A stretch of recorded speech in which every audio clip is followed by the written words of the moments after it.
wonderful? I am recording, and it is all fine and wonderful. Hi, Luca. Hi, Luca. Hey. I hope we're entertaining. Fingers crossed. Hopefully.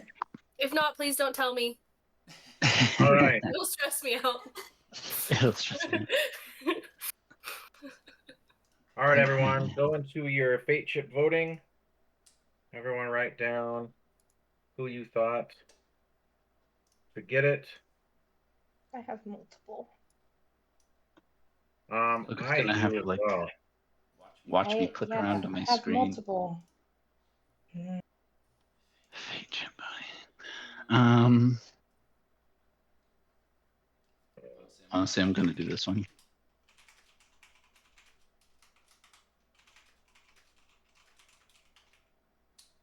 Actually, I don't know.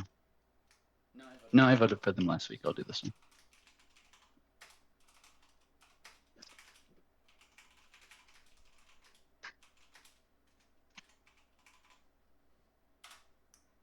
Perfect. I'm ready.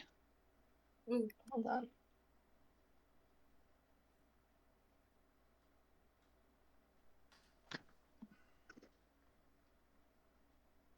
All right, I am ready as well. All right. Still seeing some typing. Almost there.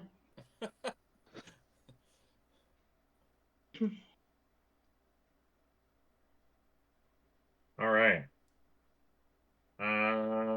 Give me a thumbs up if you're ready.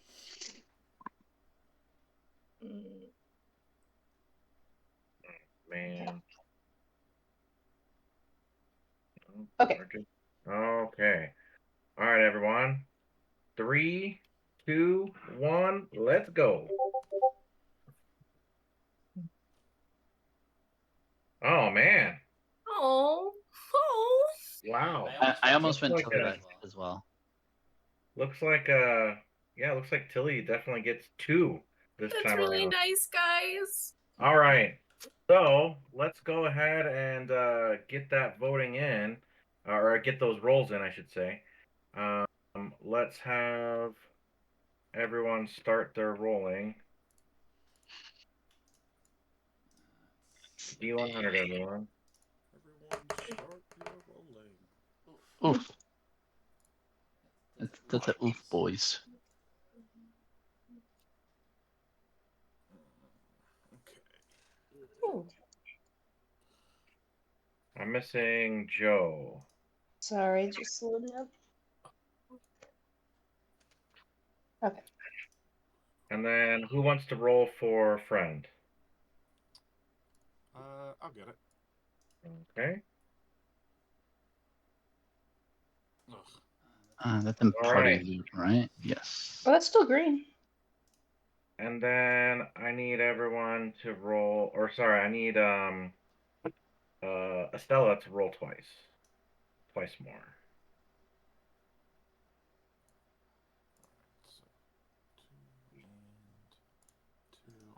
Fate chips. Oh my gosh, I need to be using these damn chips. Yeah, you really should. I added my chip. Yeah. All right. Man, Estella's got a lot of white. Yeah, Estella got 3 white this round. Oh, I guess I need to change you from Lyra to Estella. That's okay. Who's Lyra? Yeah. Who's Lyra? Doesn't And then exist. I've updated Estella to have 3 additional white chips. And everyone else, did you guys log your own stuff? I did. Yes. Yep. Okay. Perfecto. Oh, I forgot to do one little thing. I was like, wait, what's going on with our music?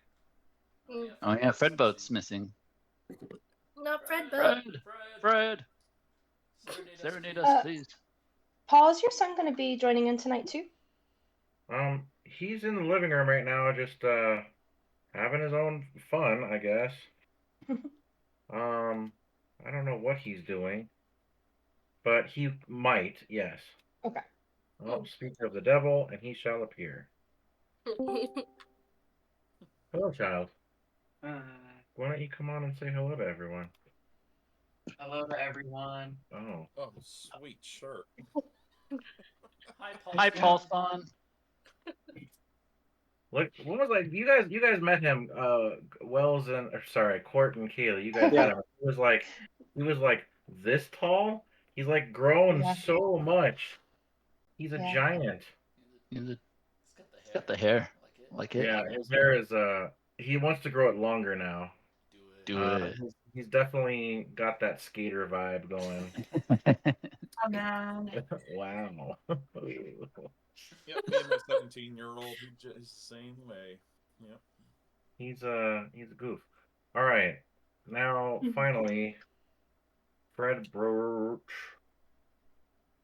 And once we get music going, we can start. Yay. Who would like to Yeah, who would like to do the recap? Not me. I was gonna say actions for families needed. I can play friend if you You think we're gonna get into some kind of fight? I think this is gonna be a really smooth adventure. Everything's No issues gonna at go all. really well. If it's not a new moon, definitely gonna be killer. Hey, you've got like a clock now with still a skin at least. I guess the others don't know that. You, Kaylee, know that. Joe will have like a clock. Their skin changes with the moon phase, so we'll always know what moon phase it is.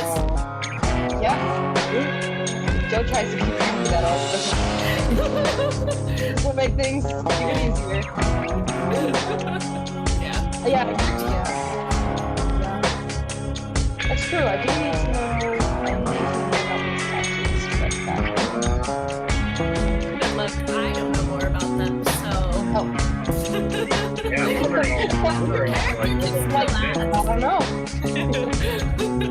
It's a mystery. No. I assume she just got them from the temple. It's not expensive. Unless Paul tells me otherwise, which there was a couple things I thought were things and then I was told That's what I'm saying. I love Stella. otherwise. She's so good. Thanks. I'm excited. She's fun. sorry. Daddy full speed characters. She's close to the time. Yeah. She has advantage on perception checks and a +6. So, How wisdom? wisdoms. So, hopefully It nothing gets faster. Well, it feels like Estella and Wells are going to be rolling equally. Because you get the +6 in advantage, but Wells gets a +9 to stealth. I Yeah. feel like that's a flat roll at that point. Uh-huh. Yeah. Yeah, all the time.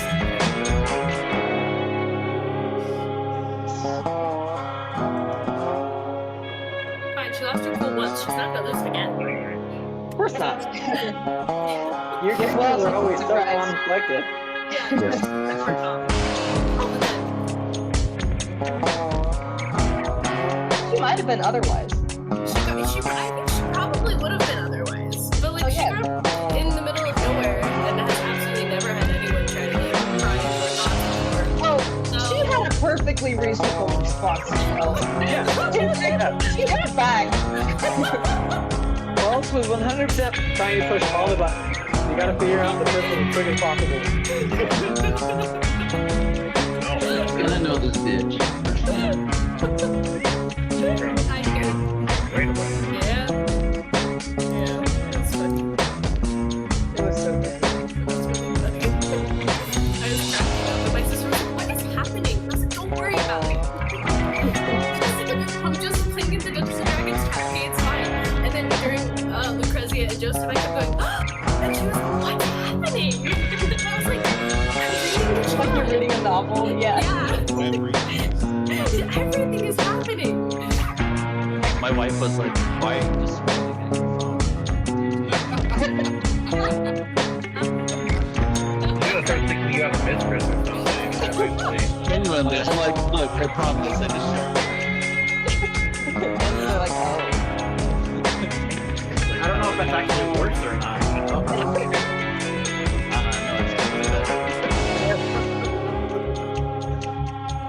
All right. Well, folks, the night winds down, the party winds down, and you all eventually go to sleep. Liggy waddles So to the tent. everyone will get, yeah, right. You're pushed. Someone puts you on a leader and like takes you to your tent, and it's terrible. Um, so everyone, you can go ahead and get a long rest. So go ahead and update yourselves. And yes. You know, actually, I just thought about it. I can do something with friend here. Just gotta make sure that friend is well rested. Okay. Will you send me friend sheet just in case? I actually am gonna go ahead and play friend. Oh, perfect. That's great. That way it'll be easy. I love that. Okay, long rest. There we go. Where do I want to put this? I'm gonna put this in documents. DND. Save this one. Complete. Yeah, go ahead and update your spells, everyone. What spells do I need? That's a thing you can do.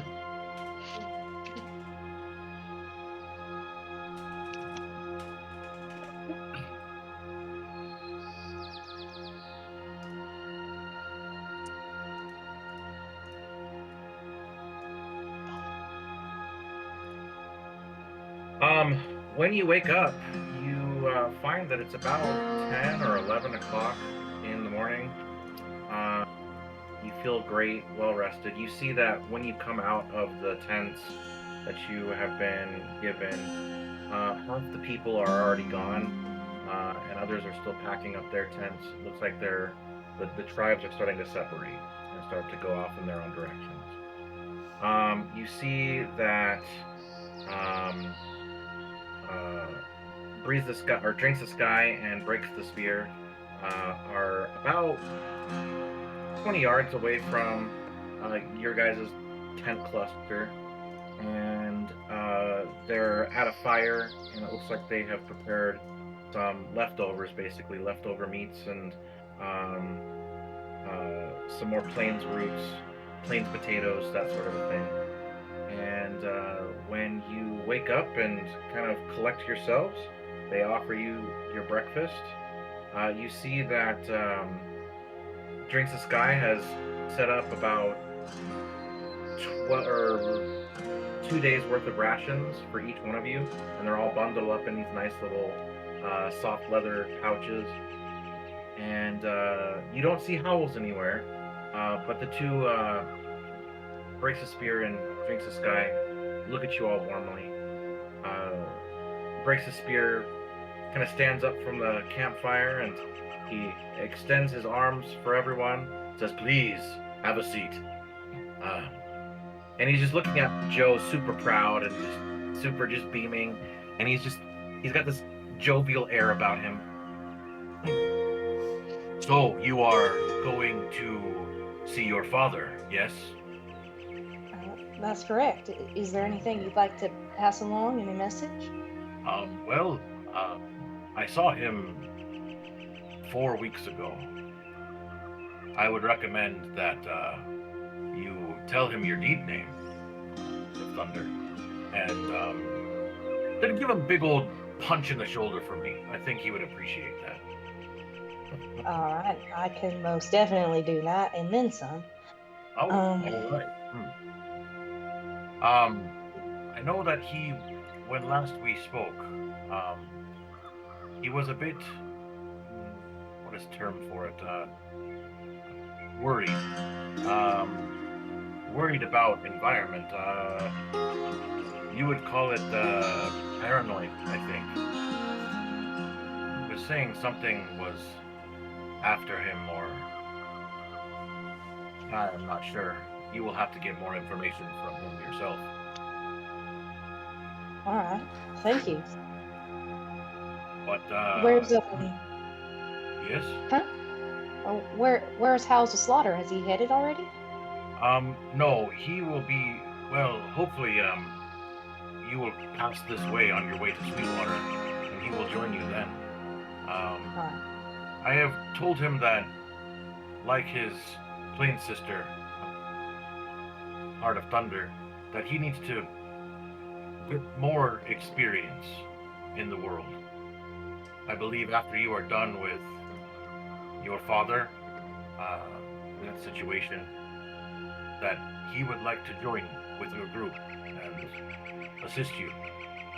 At the very least, he will know of the movements of our people and will be able to coordinate the attack on Carmine. I think that's Also, very wise. I also believe that this will give him a bit more experience in leadership and in cooperation with others. Yeah, if he sticks around with us, he'll learn how to cooperate with just about anybody.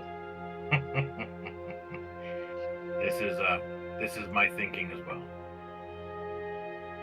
At that point, Drinks the Sky will stand and she'll walk over to you and she'll kind of like just put her hands on your shoulders and kind of brush away and kind of straighten you out a bit, you know. She ties your kerchief around your neck, makes it, you know, a little bit more presentable, so to speak. Yeah. He's just Sure. kind of not necessarily nervously um, adjusting you, but or preening, I should say. But you can definitely see that she's got a lot of warmth for you, and this is a very hard moment for her, like making the situation of it's like seeing her daughter go again, you know, and she's a little emotional, but she covers it fairly well. Um, she smiles to you and says, "I made you your favorites. Um, there's Plainsberry jam inside yours, and we made some of the flatbread that you like, and maybe don't go so long without visiting again. Um,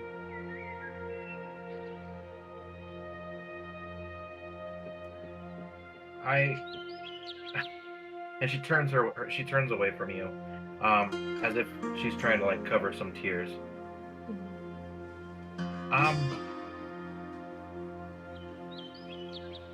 Maybe when all of this is over, I can take you on a trip down to the Southern Plains. I know you haven't been yet, but I think it would be nice, a nice, and at this point she turns and just walks away. She's a little too emotional. And Breaks the Spear kind of nods and looks to you like I don't know what to do kind of a thing.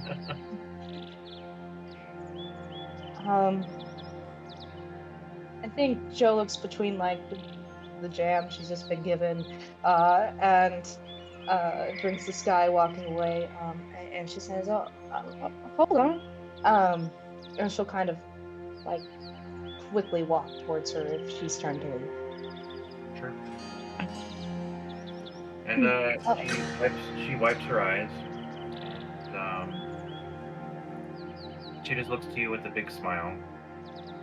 And Joe just gives her a big hug.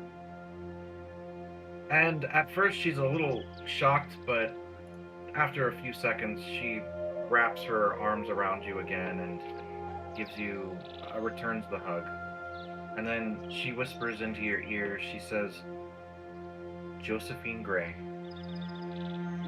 Heart of Thunder, you are full of surprises." And then there's a brief pause and she's just holding on tight. She's not letting you go. And then she relinquishes the hug, but keeps her arms still on yours, and she looks at you straight in the face, and she says, "There is no stronger bond than that of blood. Be gentle with your father. He has done a lot of things in his life that he is not proud of. But the one thing that he is most proud of is you. But also, give him hell. Sometimes he deserves that too." All right. Be kind, but be a little mean. Don't let him wiggle his way out with his words.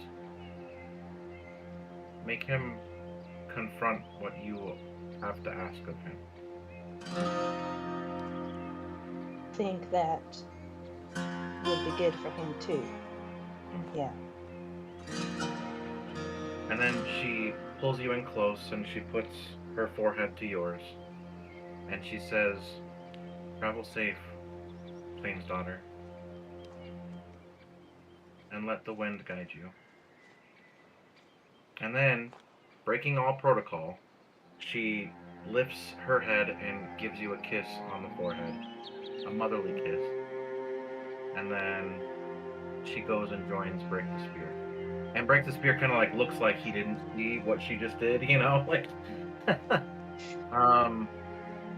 And when they reunite, he puts an arm over her shoulder and they watch you leave. You see that those three youths from yesterday have collected your horses, and there is a new horse that is next to it. It almost has like a white, silvery, grayish coat with a black mane, and they offered this Windork horse to Estella. It's all saddled up with the Windork style of saddle, so it's built for speed, not necessarily for comfort. But all your horses are there. Everyone is given a horse. Let's see, hold on. Yes, everyone is given a horse. And the thing that is most surprising is that you see another horse that's been attached to the Quills wagon. And the Quills are... sorry, not the Quills wagon. Oh. Charles. Yes, the Bruce Tarl and wagon. But you also see that the Quills are mounted up on their own individual horses. You see that there's about 5 Windorf warriors that are mounted and around the Tarl's wagon. But when you approach them, the Quills look to you and say they are very appreciative of allowing you to, or allowing them to join you. In fact, Amelia will speak up and say, "Joseph, that is not the correct name now. It is Heart of Thunder. I want to thank you personally for allowing us to see such a remarkable situation. It was terrifying, but the light guided us, and I am proud to have said that, well, I'm proud that I was there with you, helping in that situation. We are no longer going to Sweetwater. We will be returning to Carbine. Well, we'll be returning to the temple, I should say, more specifically. There's a lot that needs to be discussed. We have accepted the help of some of these Windork warriors who are going to be escorting us as far as they can. But yes, thank you so much for allowing us to bear witness to such darkness. We are just blessed that Temeray's light was able to guide us." All right. Well, thanks for trapping that thing and making it go to some other dimension. Yes, I guess you could say that's what happened. Where did it go? It went back to the realm of darkness, where it came from. We just sealed the terror that it created. Well, thank you. I mean it. She hops off of her horse and then walks over to you and gives you a very uncomfortable hug. Uh, It's very similar to like Voldemort hugging Malfoy, right? Like it's very awkward and oh yeah. Stiff. very stiff.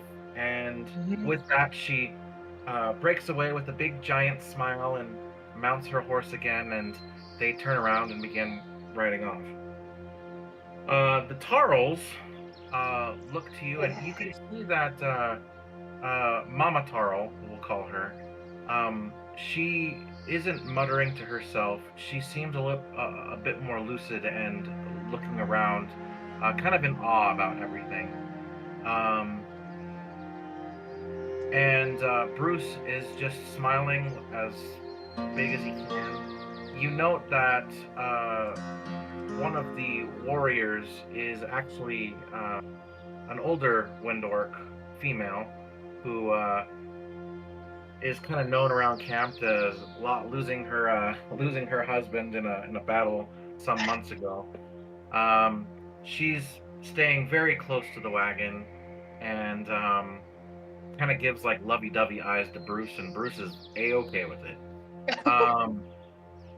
But Bruce waves you over and says, yeah, I wasn't expecting to see, all of this, but golly, I can't thank you enough for bringing this little ray of sunshine into my world. This place was magnificent, and I'm only hoping that Sweetwater will be equally as magnificent. You're going to be joining us soon, is that right? That's my understanding. All right. Well, I'll do some dirt digging, and see if I can help you out. You're saying that it was the ranchers syndicate that's out there that needs to be given a talking to, right? Well, I can dig up some information while you're on your way out here. But just look me up. I'll probably be staying at the tavern until we get supplies to start building up the cabin. But golly, seriously, I cannot thank you so much for everything you've done for me. I really appreciate it. And for my mom too. I mean, it's like she's awake now, and it's just I just want to thank you so much. Well, it was our pleasure.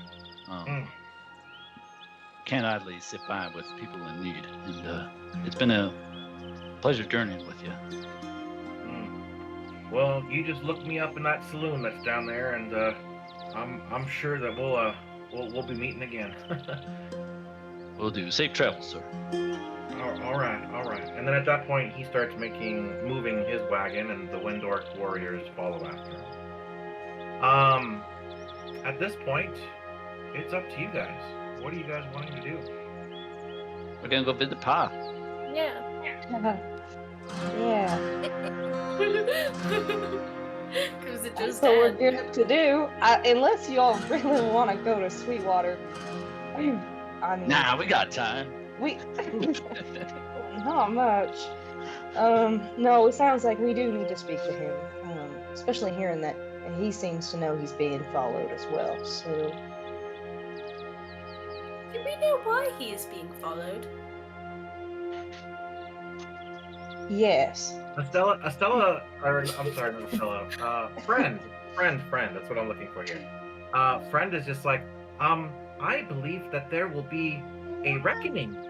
I think, is that the right word? A reckoning? I'm not too sure. You don't have to tell me. I'm sorry for crying. I'm just along for the ride. And Oh yeah, you're with us. You're gonna find out just about everything pretty quick. Alright. She'll glance at Wells. Wells is like watching the quills ride off, like a little bit lost in thought, but he'll come back and be like, sorry. Yes, there are some dangerous and bad people after Joe's paw, due to things that have happened in his past. That was so very insightful, Mr. Wells. I truly appreciate it.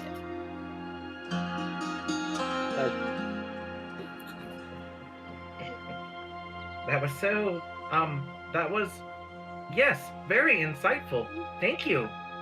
And then friend will like kind of guide their horse, not mount them, but guide their horse over to Estella and her horse, and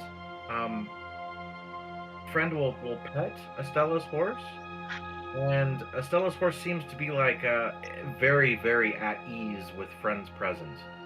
And then friend will look up to Estella and say, "This will be a good mount for you. I think that you might be kindred spirits. You both come from lands very mysterious." That is good, I believe. I, in truth, have never ridden a horse. This one will teach you. Oh, perfect. This one is very friendly. You just need to make sure that you give it sweet treats once in a while. And almost as if being summoned, Silas will land on your shoulder, and will mimic sweet treat, and start like nuzzling up against Estella. Silas, we are out of cookies currently. I have 2 animals now that will be asking for sweets. When will I get to have sweets? She'll look a little disgruntled and a little like, God damn it. But she seems happy being next to the horse and is like petting it. And she's looking at Silas like, you are absolutely a menace to society. Joe will hand you like 2 left. Does Silas have its own HP, etc.? No, so Silas is technically an NPC familiar, not an actual summoned familiar. So while combat starts, Silas will move elsewhere. Then Joe will hand you like some leftover breakfast jam and toast, so that you can have that bonus 2 HP. She'll give you that and say, I've got some leftover jam, not quite the same as sweets, but you know. Thank you. That is very kind, Joe. I appreciate it. I was just grumbling due to Silas. I think he ate half my cake last night. That's impressive. I mean, he's big, but wow. Unfortunately, I have seen him eat more than meat-wise. He has a knack for them. It may be my fault. It is fine. But thank you. I appreciate it. Spoiled rotten! Spoiled rotten!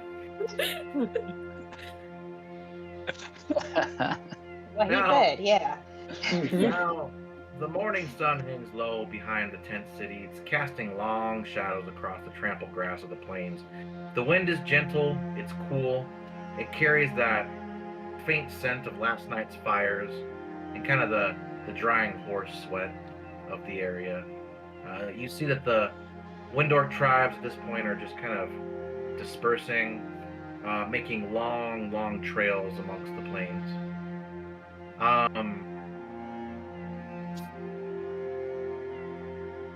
You feel that, well, Joe, you know that from this area, it's going to be a good 2-day journey before you get out to where you need to go. So as you guys start making your way through there, just like you saw the day before, there's lots of plains grass that's everywhere and just rolling hills as far as the eye can see. Um, the first day's journey is relatively easy. Your horses walk at a brisk pace, but they don't tire easy. The plains are very comforting to them. There's no crazy rocks or anything that could break them. It's just a very easy, simple ride. Um, by dusk, you find that some shelter in like a shadow of a stony bluff that is really the first rock formation you've seen out here. And your entire posse makes camp beneath this lone, twisted little bluff here. When you look above, the stars kind of blink alive above you all. The fire that you make crackles. You feel that boots come off, meat's cooked. The wind begins to kind of rise, a little whispering amongst the plains. And then something strange happens.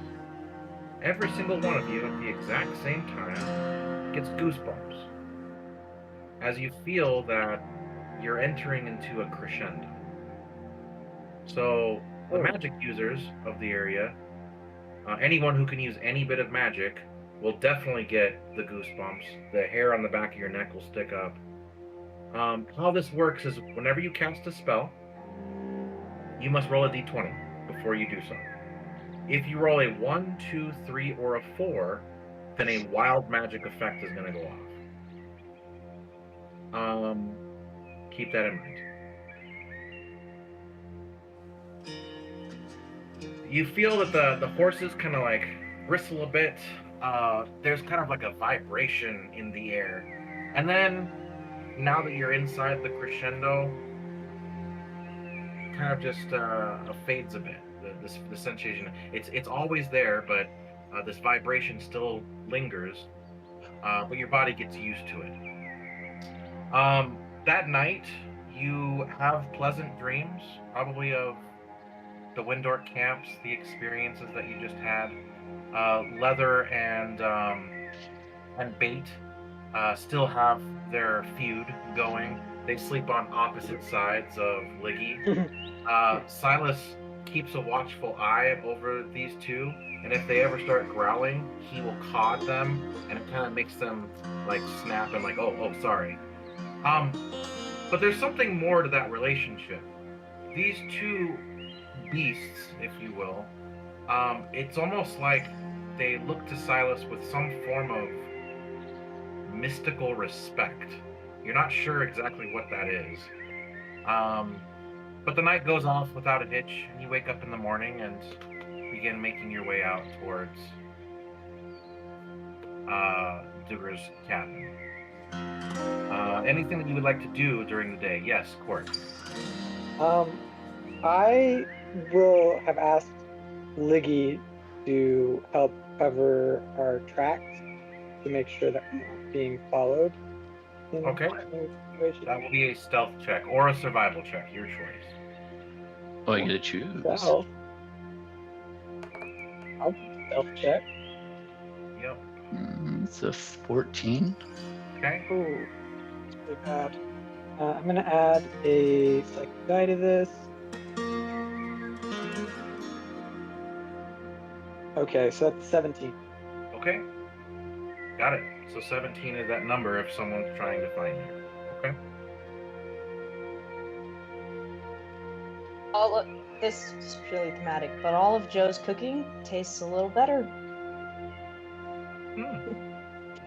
That's great. Leveled up your game here, Joe. That's great. Each time, each time she's like cooking, she seems very pleased with herself, and she's adding the new things that Lucretia has given her, mushrooms and mints, and just seems very pleased. Spices acquired. Yes, her toolkit is growing.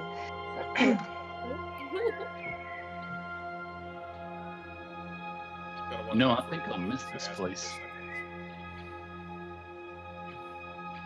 Sorry, what? I mean, that's a compliment to the chef. What do you say? Oh, I just said, I think I'll miss this place. It's nice here. It's a far cry from the cities. I find that it is very peaceful. The plains seem vibrant and alive. They feel young and excited. Kind of reminds me of home in a way. And then you notice that like friend kind of like slumps a tiny bit. It's barely noticeable. But friend speaks up and says, it also feels like it's a little sick.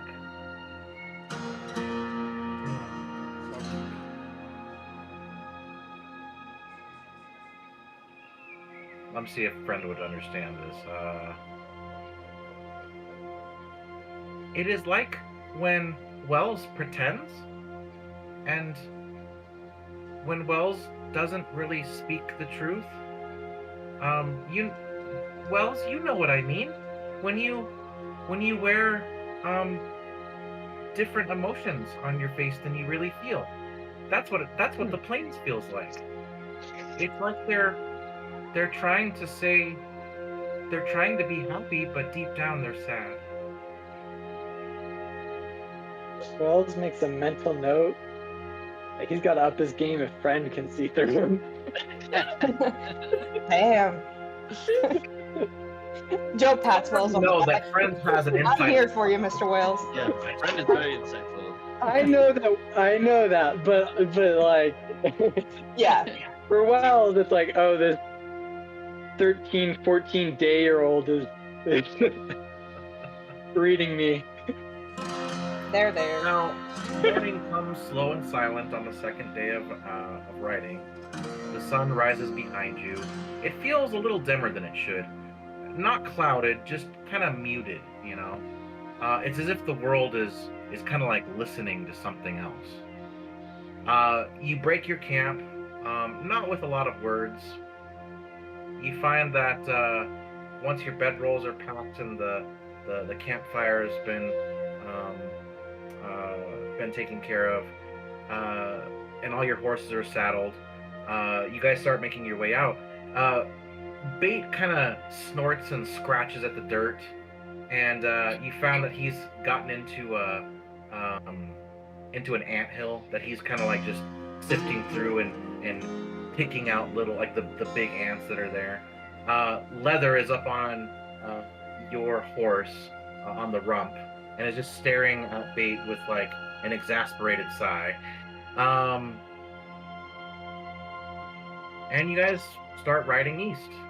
Now, you find that the landscape itself is kind of shifting subtly with each mile that you're going. The plains are getting a little bit thinner. There's fewer birds out here, fewer insects. The grass it's still, and in the distance, you guys are starting to find sparse trees starting to pop up into view. And you also note that further down, further away from you, further east, you see the beginnings of mountain peaks, mountain tops. And this is where the crescendo really hums. It really resonates within each of you. Now, Joe, you recognize this area. This was like your hunting grounds with your father. Yeah. And you're starting to pick out spots that are really familiar to you. And at this point, I'm going to have you do a survival check with advantage, so you can start making your way directly to the cabin. She's like pointing out little landmarks. Oh, that's the creek where I talked to my first squirrel. And oh, I killed a big old boar over there. She'll make this check. Okay. 21. There you go. All right. Yeah, you definitely pick up where you need to. In fact, you start seeing some signs of your father. You start seeing little symbols that he carved into certain areas, and you see a couple of new ones that weren't there before you left. In fact, these symbols, you don't know what they mean. He's never used these symbols before. And that kind of gives you a thought that if Breaks the Spirit and Drinks the Sky had mentioned that he's a little off-putted, paranoid, that knowing your father, there's definitely traps ahead. Yeah. All right. I communicate that. So, my pa, he already is a bit of a recluse, a bit untrusting of outsiders, and fear if he has had an even worse temperament as of late, we could find ourselves walking right into some kind of trap. So, I'm happy to help. Keep a lookout. I know, Stella, you've also got a sharp eye. Um, if you'd like to maybe ensure that we don't get ourselves hurt. Absolutely. I'd love to be able to assist. And Estella will look for traps along the way. Okay.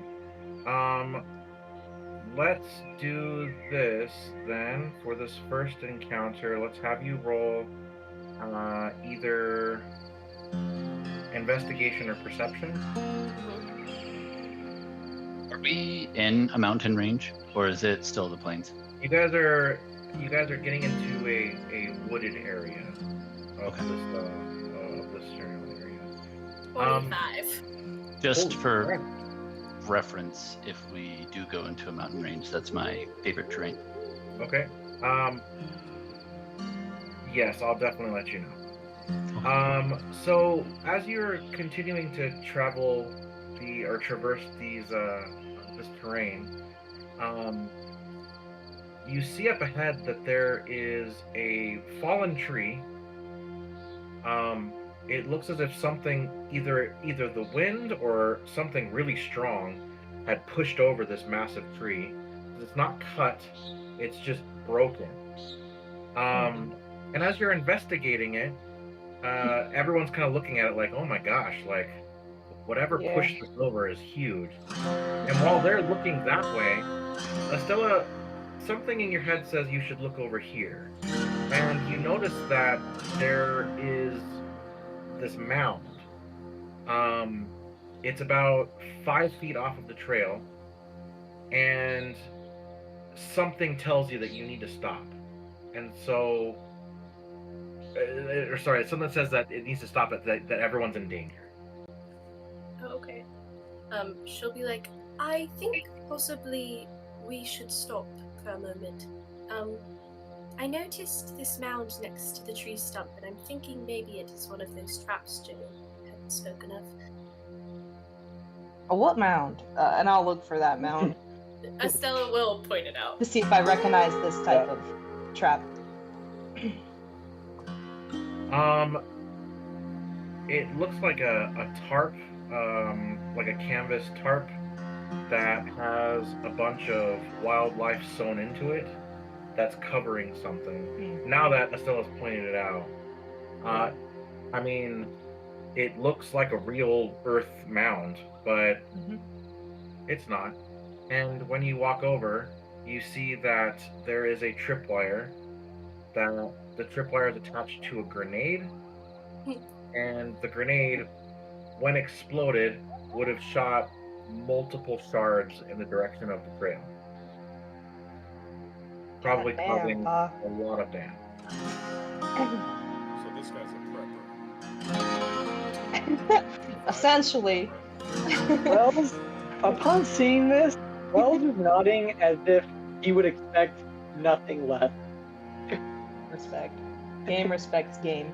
Do we need to disarm this, or can we find our way around?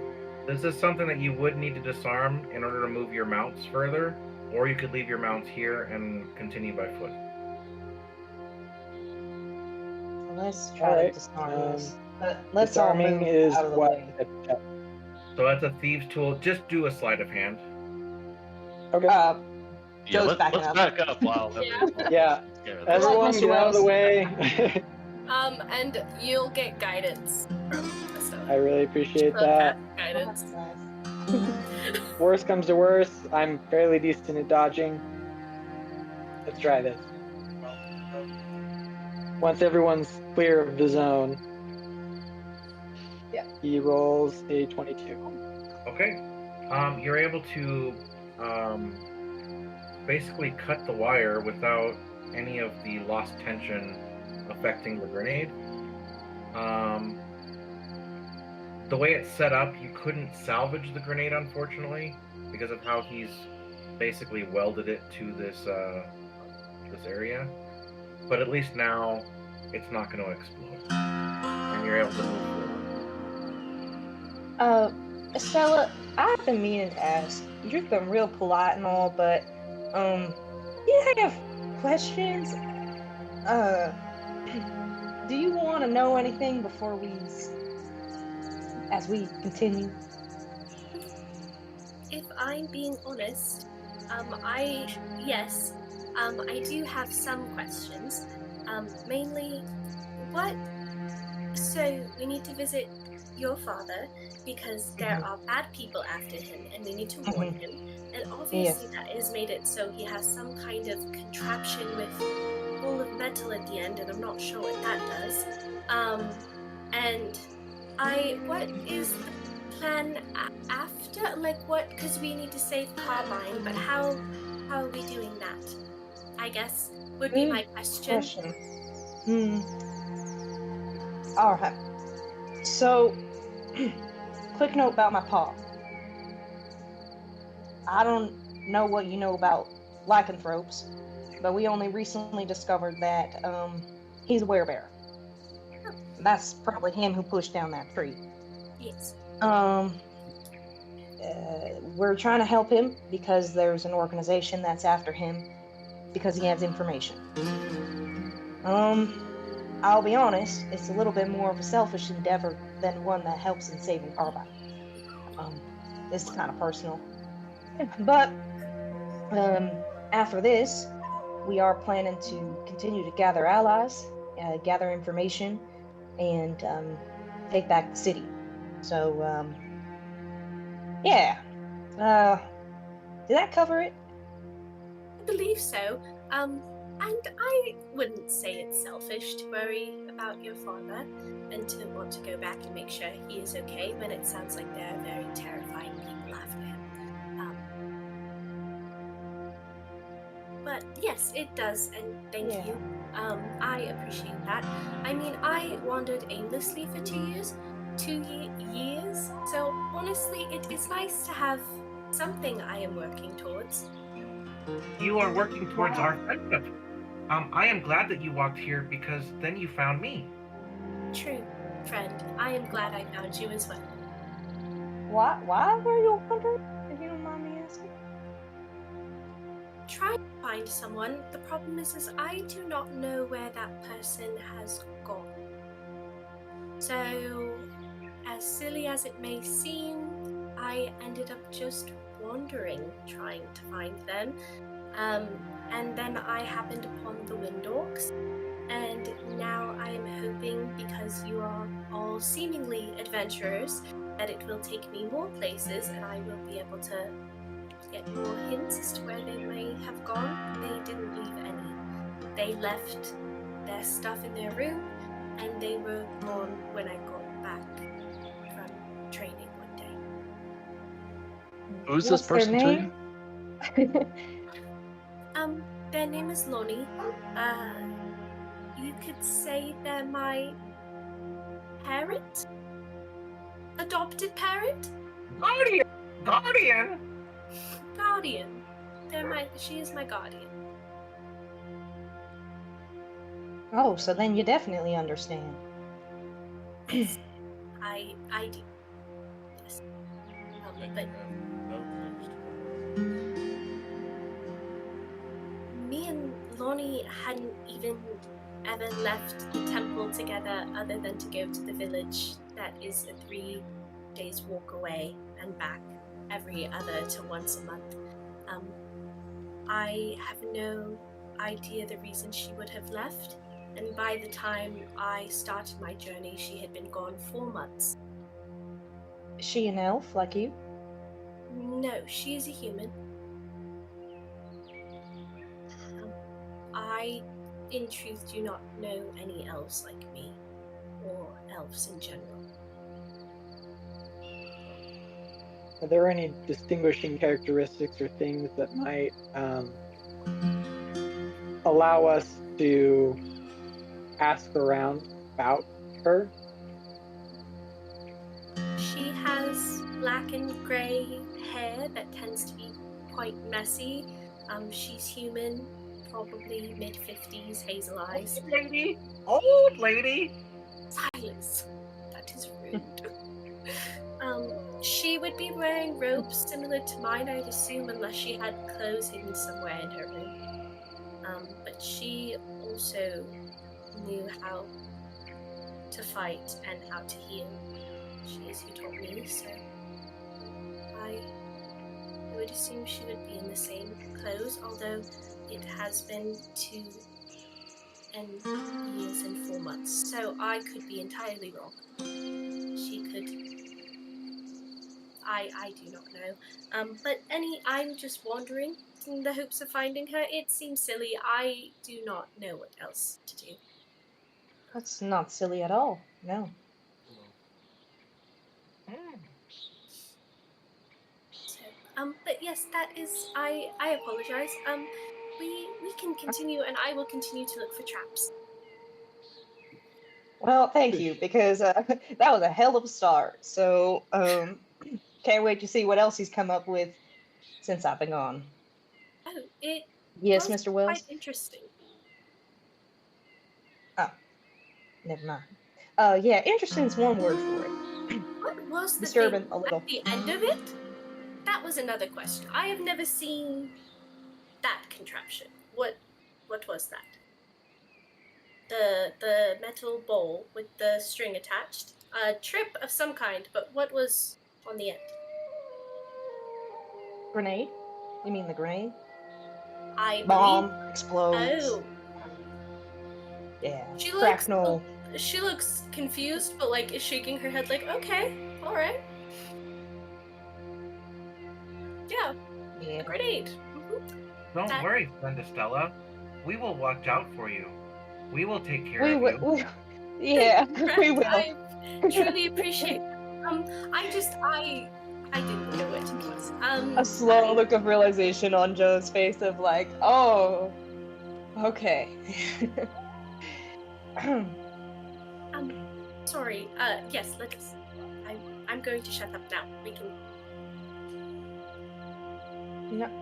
Before or as we start moving again, Wells is actually gonna go to Lucrezia for a second, and just like quietly talk with Lucrezia, and he's in essence going to ask. He's gonna be like, um, can you do me this favor?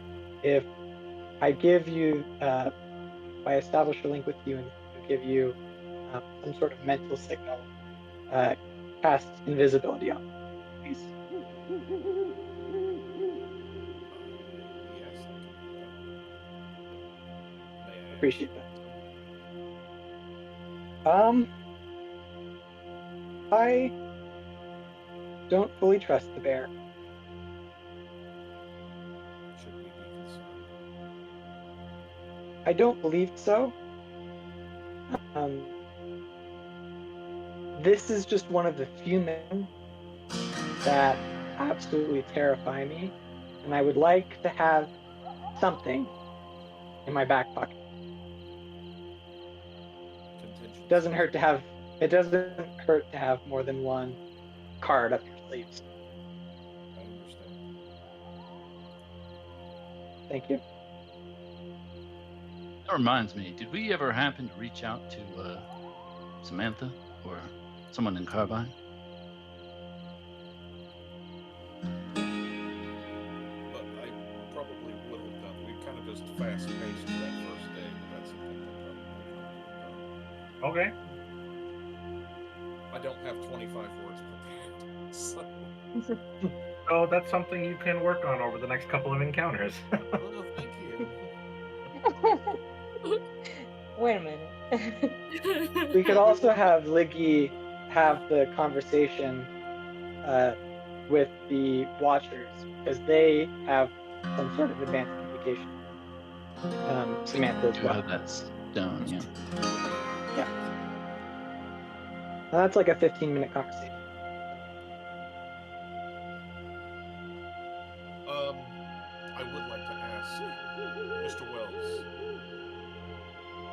From what I understand, you have familiarity with this agency group. Yes. I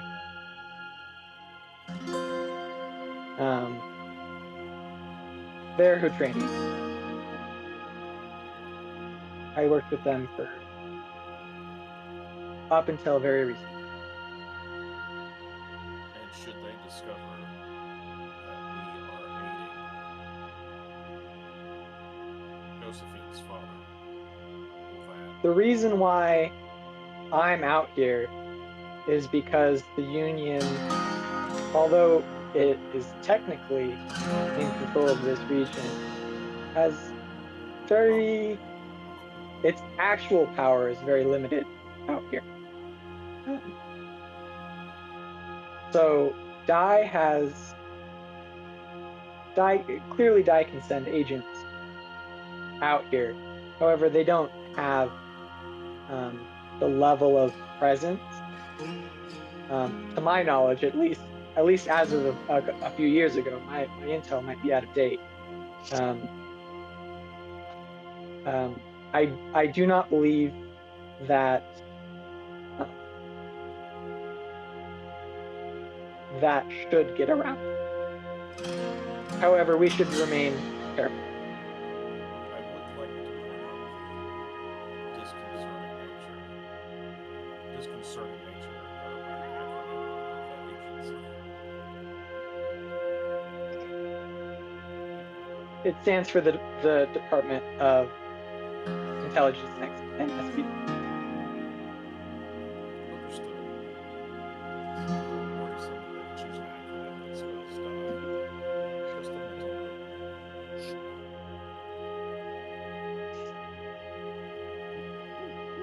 I'm not going to dissuade you from your worry.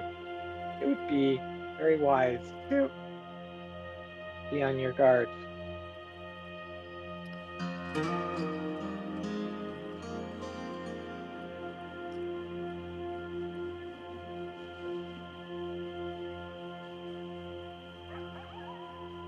You continue moving forward. You're finding yourself that the terrain is starting to get a little bit more rocky. I would consider this mountainous terrain. And the trail leads into this little gully.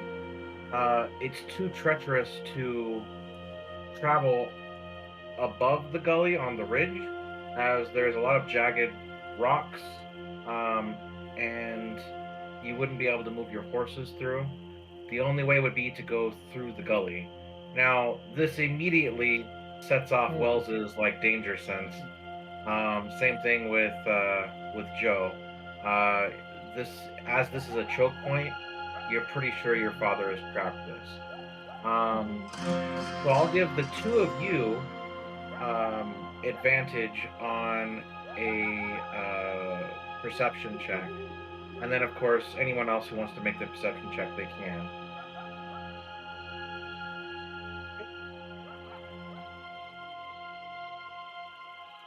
That's a 22.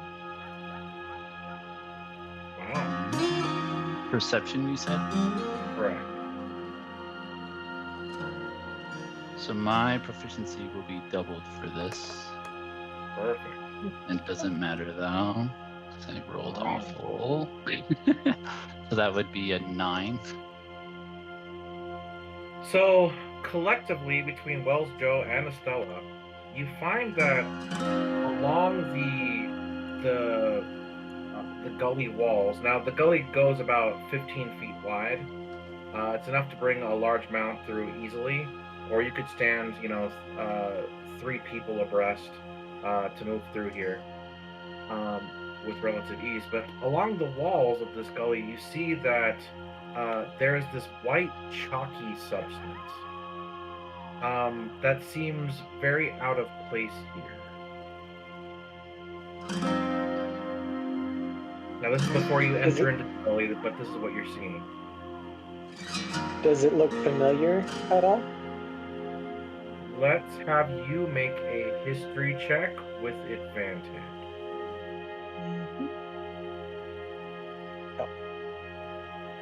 Would there be any noticeable Does tracks? this look as familiar to Joe? 17. This That's would not be familiar to Joe. So 17 is enough. This stuff is called ghost dust. And if it is excited, as in like a strong gust of breeze, or maybe a large creature walking through at a brisk pace, then it will explode. It leaves kind of this like so ghost dust is kind of like the silvery gray powder. It's made of like a bilestone residue, as well as some necrotic reagents. And when combined, like I said, with a strong gust of wind, it'll ignite. And it's almost like having acid in the air, just eating away at your skin. White phosphorus. Yeah, exactly. Would I know like how strong? Like if we moved single file very slowly through this, would it trigger it? You would need to do an animal handle check, but if you Oh, because of the horses. Yeah, if you can do that, yeah, you could easily get through here. Okay, Wells shares this information with everyone.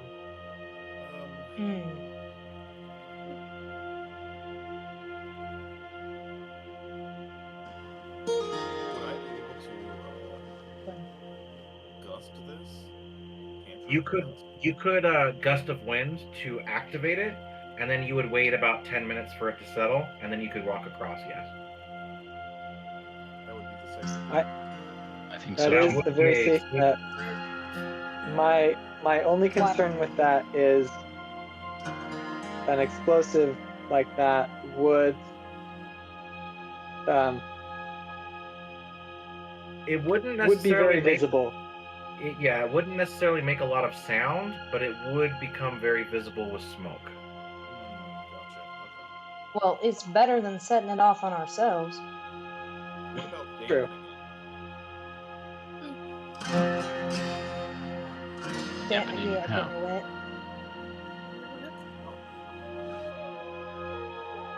Like do some could shape water from a canteen or something enough to, I guess, flatten it out. wash the walls. Well, I guess how big of a space is there that's being covered? So if the gully goes, if it's 15 wide, it's about 50 long, and this space is on both sides of the walls, and it goes the entire length. Yeah, he's a psychopath. Man, I do love him though. I think that blowing it to bits, I mean, maybe he'll come and find us so we stop running into his stupid traps.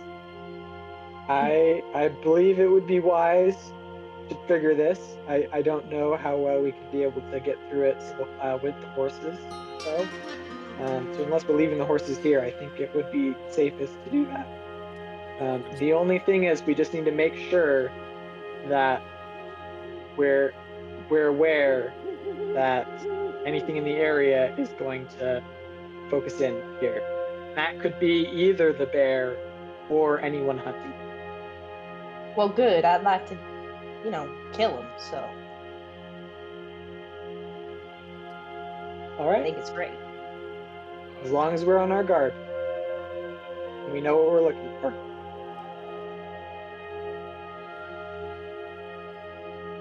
And if there's a bit of wild magic, that's just a bonus.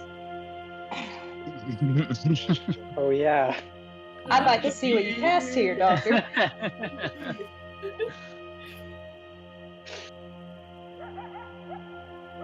Oh, you gotta be fucking kidding me. That's so fun. Oh dear. Starting out strong.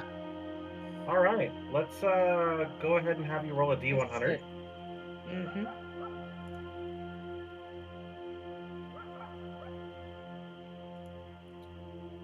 21. Okay, so that will be a minor surge and a major surge. Ooh, lovely. So go ahead and roll another D100.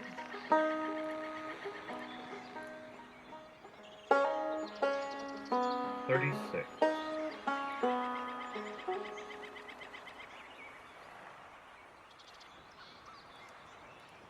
Okay. Wow, that's relatively easy. So there's a benign failure. The spell will fail. Any material components are not used up, and the spell slot is not used up either. So you can just recast it. Okay, I Okay. will. So go You ahead and alright roll a there, Zeddy? D20. Seem to be struggling there. Just gonna, Shut just up. gonna turn to Iggy and just pat him. So go ahead and roll a D20 again since you're doing a second casting. Okay. All right, much better. Okay, And yeah. the gust of wind goes off. There is a it almost sounds like a, and there's smoke that's launched up into the air. You see that there is like a bilestone mist that's kind of like permeating the interior of the gully. And after about 10 minutes, it slowly falls down to the ground.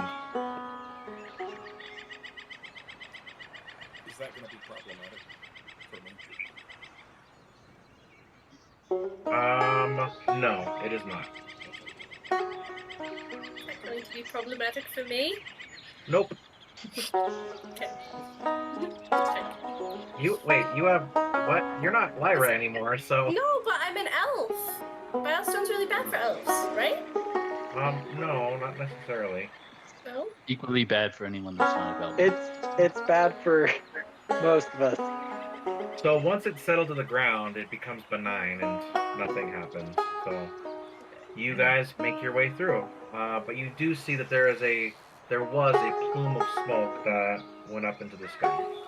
Now you continue making your way through this forested, mountainous terrain, and after about 30 minutes, you come across a clearing, and you see in the center of this clearing there is a very large man. He is wearing like furs, uh, leatherish clothing, but he appears to be laying down on the ground, his back exposed, as if he got knocked out or something.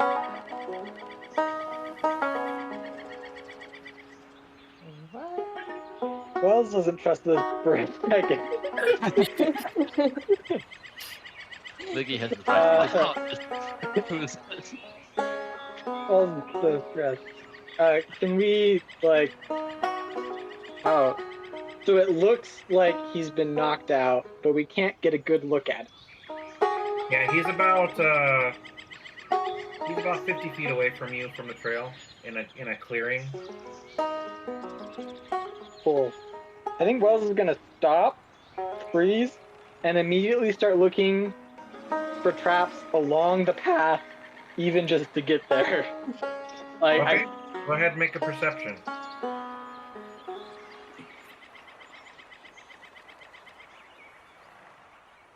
You it's a 12. I'm gonna add a psychic die to that. Okay.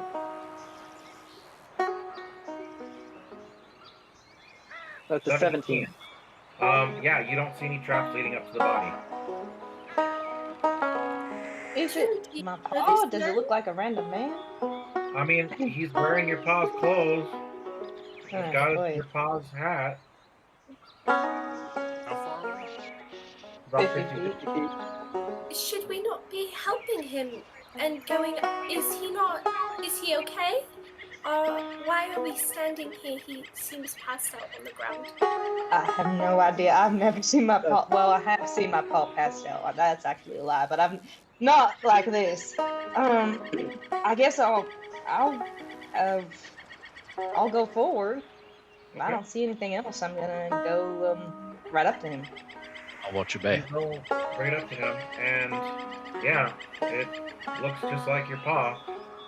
He's face down. I kind of like It slap appears- his cheek a little bit.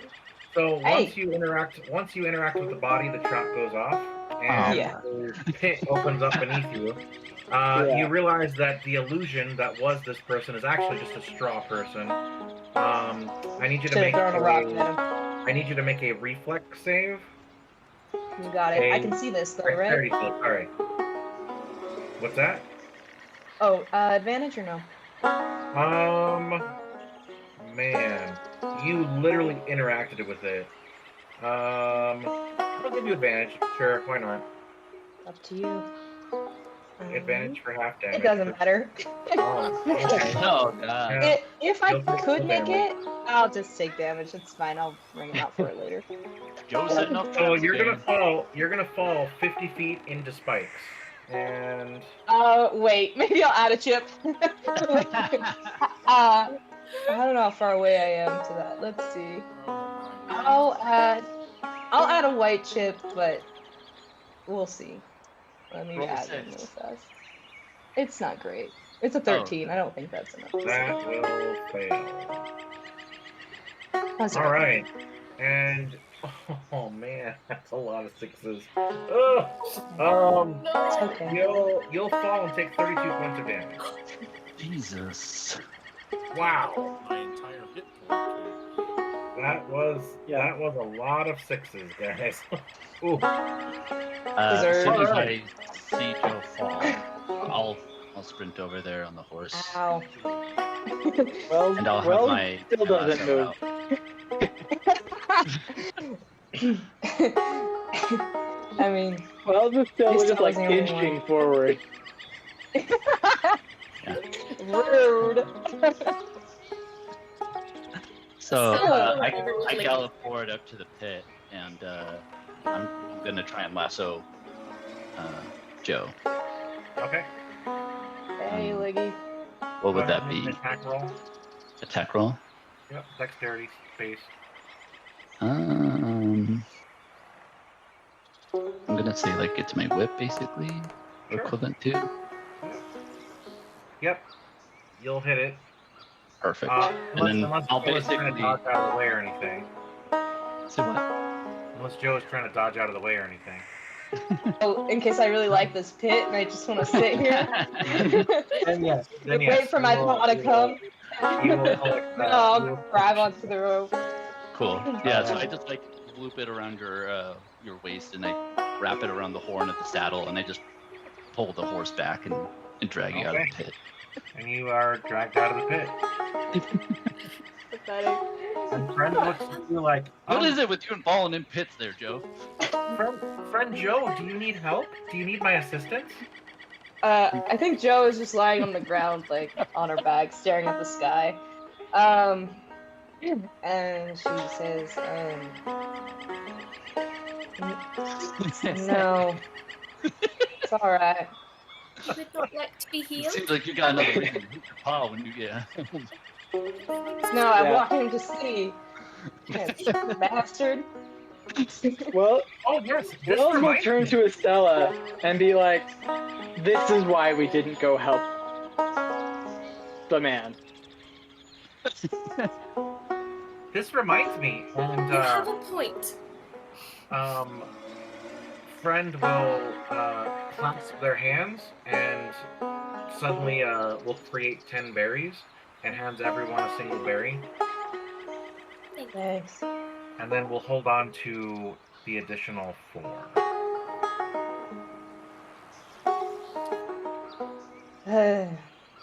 Lucretia's just going over, hands on her hips, and like, what were you thinking? Nobody said. Nobody thought that was gonna happen. All I right. thought it was going to happen. Well, you didn't If say that was anything. not the same I thought thing, it was. honestly. I can't blame Joe for that. That doesn't count. What kind of man is this? I tried to A monster. tell you. He's, you know. I get more excited reading this sugar, the more I hear about him. Rob wasn't me, Rob. I was gonna say, hey, I could mage hand it first, and David was like, no, I'll just go over there. And I was like, okay. It is Joe. Joe is not gonna wait for. Now, you can interrupt her and stop her. This felt specifically targeted for Joe. Exactly like him. I had no reason to hesitate. His daughter.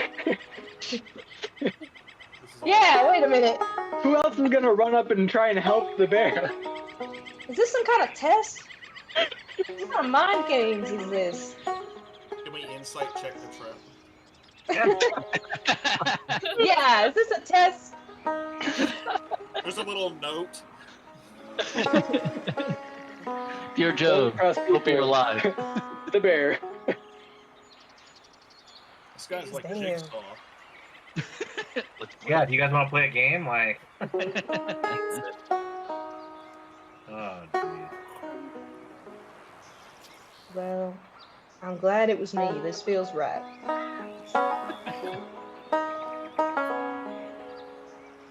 It doesn't look like it feels very good, if anything. No, it does not. It really hurt. He seems to be very good at setting traps. Sure, yeah. Oh, this has been a very interesting first journey with you all. Tell me you're changing your mind already. No, I am learning so much already. I think this is a good thing. It only gets worse from here, so let me assure you there. I am looking forward to it, honestly. Pit trap with spikes. Huh. I'm impressed, honestly. You guys, All this is stuff anyone still going to be doing anything to heal Joe's wounds at all? I think Joe is stopping everyone. Yeah. I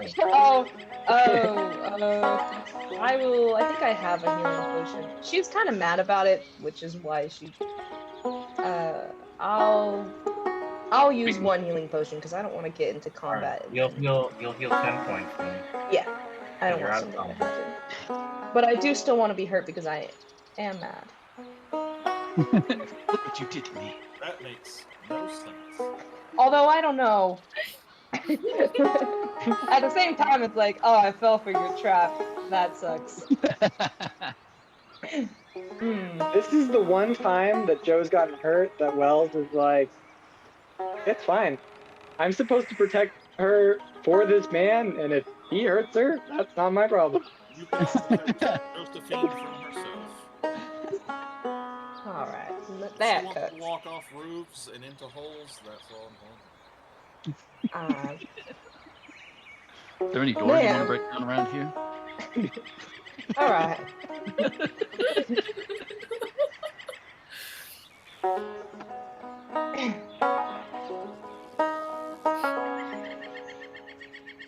You guys keep moving forward. Yeah, best proceed with caution. After about another 30 minutes or so, let's have everyone make a perception check. If you saw the symbol, actually everyone saw the symbol, so let's have one person make a perception check. I'm so sorry. And that person will have advantage because you're all looking. That would be Stella or Frank. What's their modifier? Because they do have double proficiency. Oh, wait. Yeah, you have the double 6. Oh, okay. So we have the same. It doesn't matter. All right, we'll go off with Stella's. So with the 18, Estella, you're going to notice that the symbols that Joe pointed out and Wells, you're starting to see, like, they're now everywhere. They're all over the place. And you kind of look at where they're placed, and you decide that those, based off of everything you've seen so far, those symbols represent that there's a trap somewhere in that area. So when you look at the symbols, you kind of like are able to mentally create a path that would lead to an area that isn't really covered by traps or these symbols.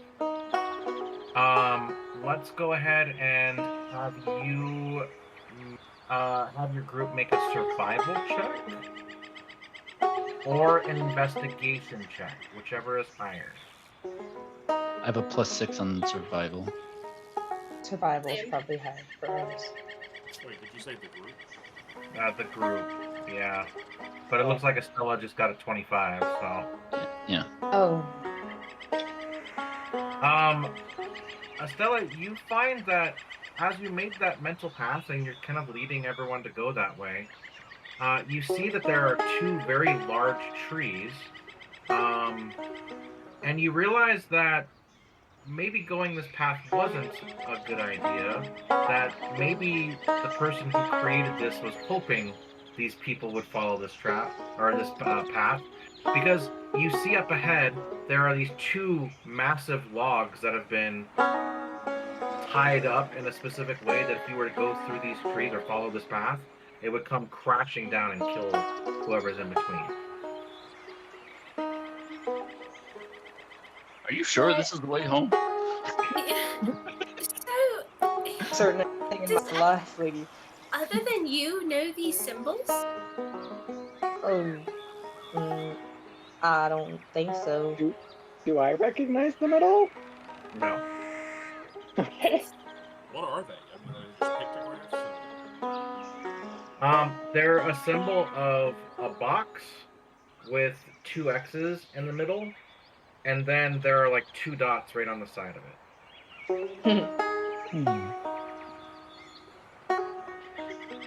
And these symbols are all over the place.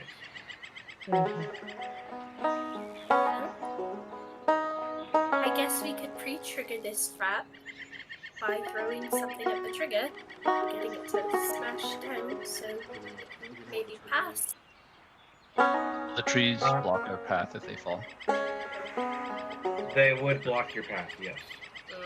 I think we've got to double back, probably. Or Well- disarm it. Or perhaps we can try and disarm it again. Wells is gonna look around to try and see if all these symbols that we are assuming mark traps are actually marking traps, or if this is all just psychological. Make an insight check.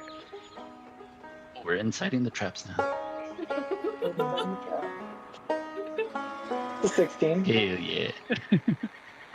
This is mindfuckery at its best, yes. Yeah. Yeah. Right. Father Can't wait is to meet this extremely man. intelligent. Yeah, he is. Yeah. Like I told Estella, we're I think we're a bit alike at the core, but after that,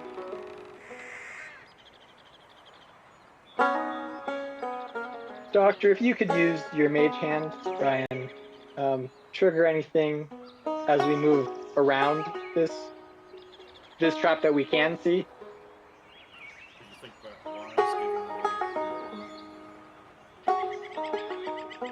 I cannot guarantee. If those two trees fall, I think we can't move forward, it seems like. It seems to me as though we are being directed down a path by the marks that the bear made to mark where he set traps, and the bear is not considerate enough to tell you where he marked a trap. So Would it help if Yes, I had that's what I'm bird's eye saying. view? Would a bird's eye view help at all? I can Potentially. We see. can find another way around. if we can just go around this one choke point, Do you still want me to trigger the? I don't think we need to trigger this trap. I think that the only reason why we think we need to trigger this trap is because the bear is messing with us. I think a I bird's think we eye can view go is a good around it. idea. If you can find another path, I'm sure I can navigate. From everything we've learned thus far, both following the path and not following the path have proven precarious.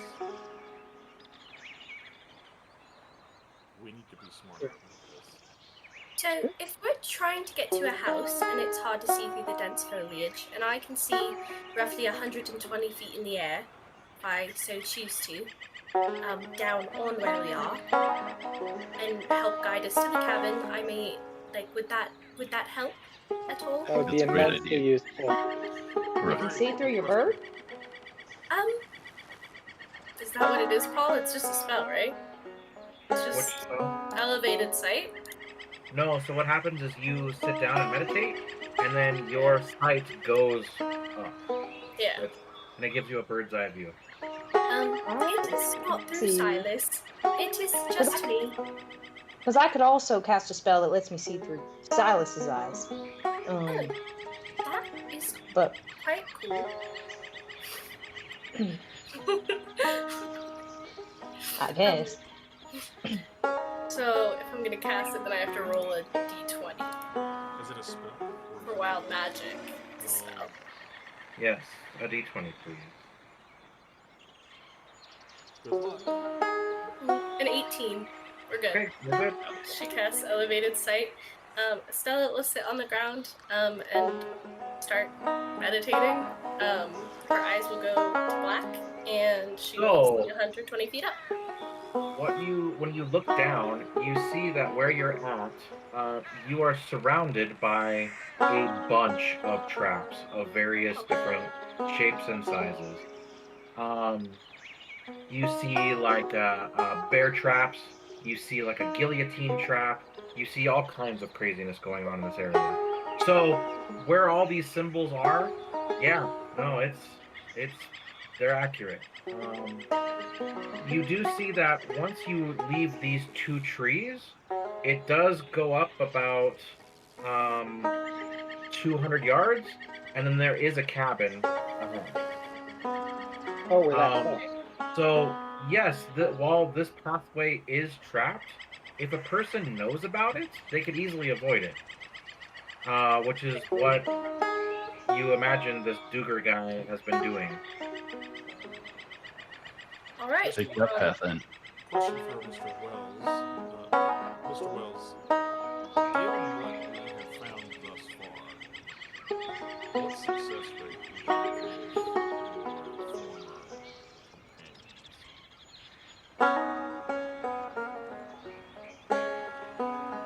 companions? Success rate for what? Getting to February.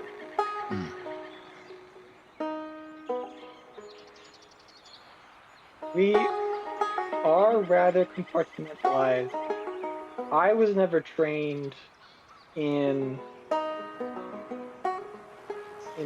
wilderness exploration, and so if it was someone like me, I'd without previous knowledge of the area, I would give maybe a 40% chance.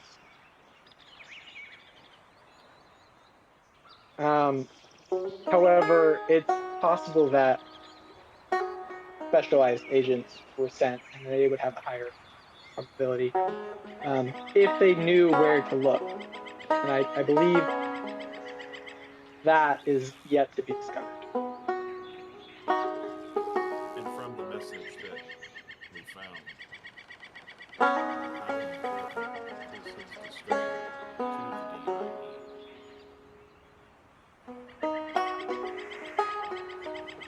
Paul, I have a clarifying question.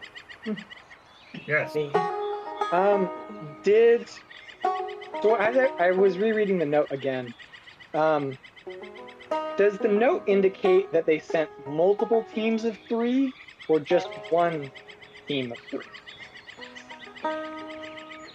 Just one. Okay. Now, oh gosh, I'm actually gonna explain some stuff. If you guys want to keep role playing, I need to send some stuff to our guy Court here. Appreciate it. Josephine. Mm. That's all she's gonna say. She's just gonna look at me. What?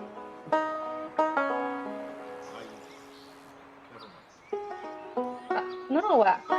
No, doctor, what? What is it? Is something wrong? This is unexpected. Really? I thought I explained it pretty well. She probably wasn't listening. She was probably just too busy looking at me. To answer your question, Doctor, it would be very important So they would to expand. the organization. So they would be willing to expend resources, if you want to put it that way. Oh yeah. 1 marks is no joke. That's just for information. Well, he has I mean- this place trapped to all high hell. He's been able to avoid them so far. I imagine his previous experience has been greatly helpful in that regard. But Doctor, not only are they going to be expending resources on this, it's to the point where this is a heightened level of activity. 3 agents is excessive.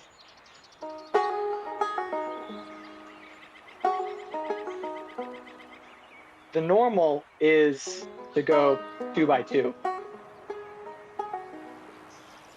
Understood. To have a team of 3, they would have someone a bit higher up with them. So a proportionate response to the threat level, perhaps. Yes. Not entirely a madman. But he has something that they want. That makes them dangerous. Maybe even more dangerous than their father. I mean, I'm starting to understand why he didn't tell me shit. And I think I share Mr. Wells's concern that should we get even inadvertently wrapped up in the affairs between the DIE and himself, that it projects into Well, I don't seem to know that yet. Or we have to keep that information Mhm. as need to know as possible. Let us be on our way then. What path do you suggest? It's like we if we gotta avoid it, we should. trigger these trees and make our way up. So right now, you could easily avoid the trap just yourselves without your mounts. If you want to bring the mounts with you, you need to disarm the trap in front of you. Would there be a problem with leaving our mounts here? They're not going to wander off and set off traps? Like, could be They like, could get eaten. Yeah, I feel if we leave them here and come back, they may not keep. Yeah. Leaving beasts in the wilderness is precarious in most environments. Yeah, you know, there's bears out here. true. Although I doubt there are going to be any other predators in the area. At least 2. Yeah, that's what it's getting at.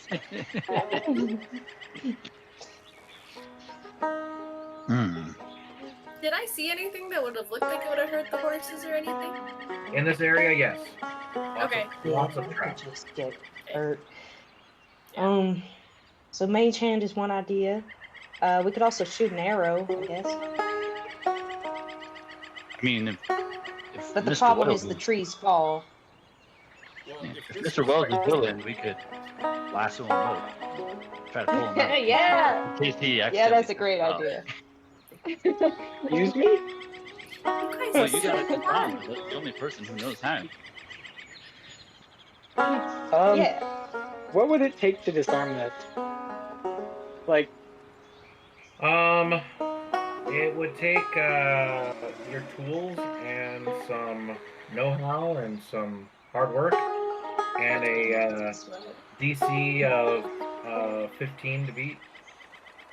What about this? If we can see Okay. where the log dogs are suspended, how they're suspended, and what they're suspended by. Can we target that? Friend will walk over to Wells and say, "Here, friend, have guidance," and cast guidance on you. Thank you, friend. And Wells will, everyone back up.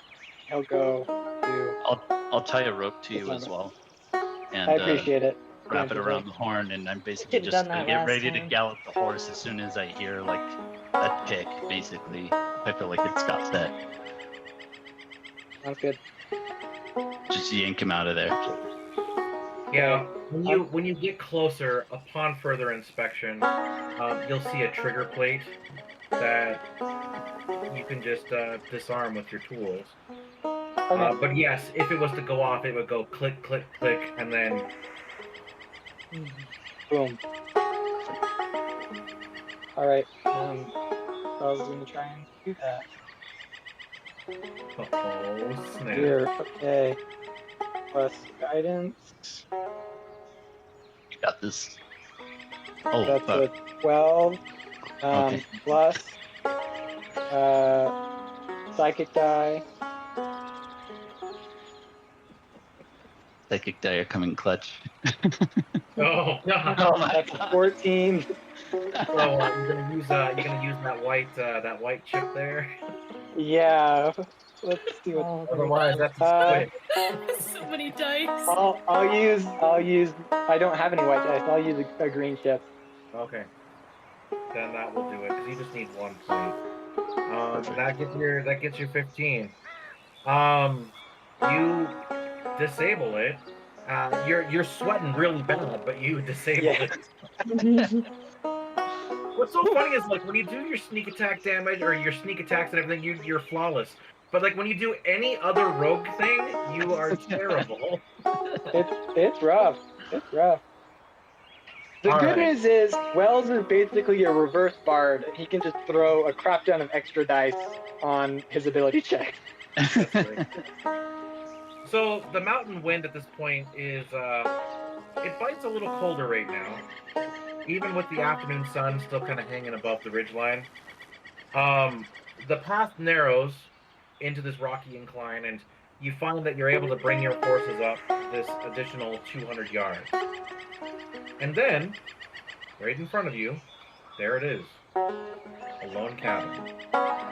Old timbers, moss-covered roof, chimney long cold. It kind of sits half sunken into the side of the slope, like it was built more to survive than to be lived in. There's a tangle of rusted tools and weather-worn crates that are all stacked beneath the overhang, but there's no smoke, no sound. You find that your whole posse kind of stops and looks at the scene. No one speaks, then suddenly, a crash. There's a clatter of wood and metal on the inside. There's a loud grunt. Something falls, maybe a chair, or you hear a voice yelling, garbled, guttural, and then the door slams open and a man bursts out. And this is who you see.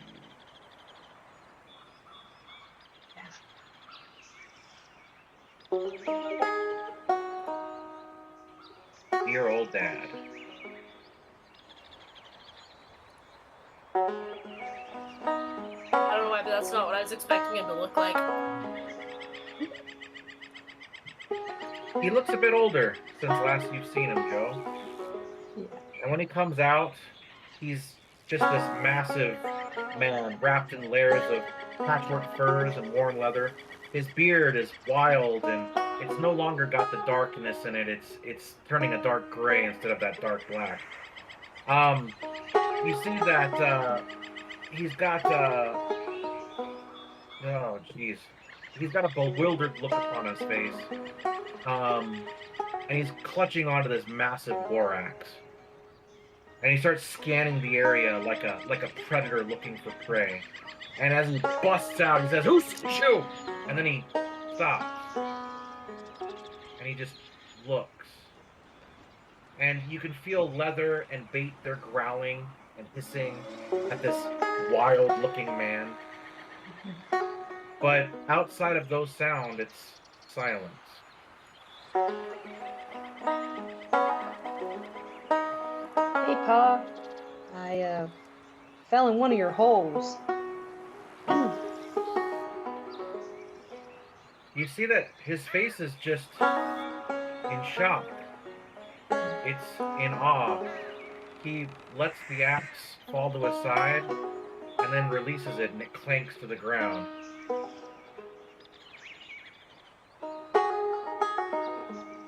Oh, it's me, Joe. It's Josephine.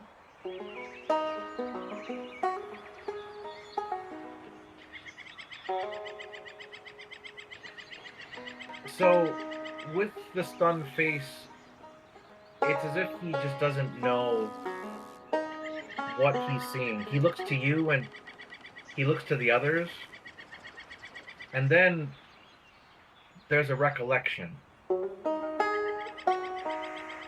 And he begins to move forward.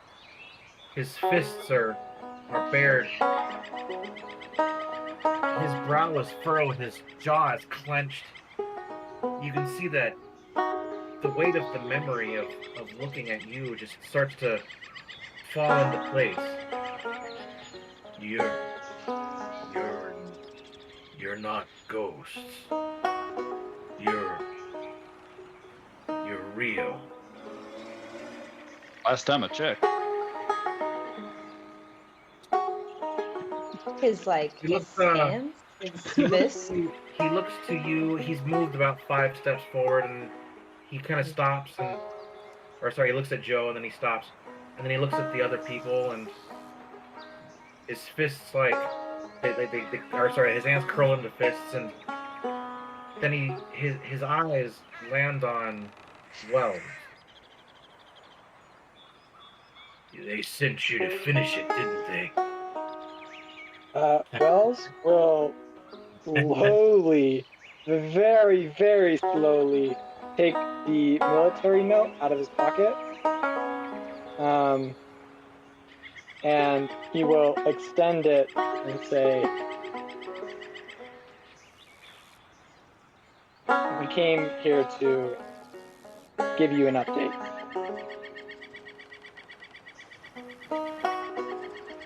Wells looks ready to bolt, but he's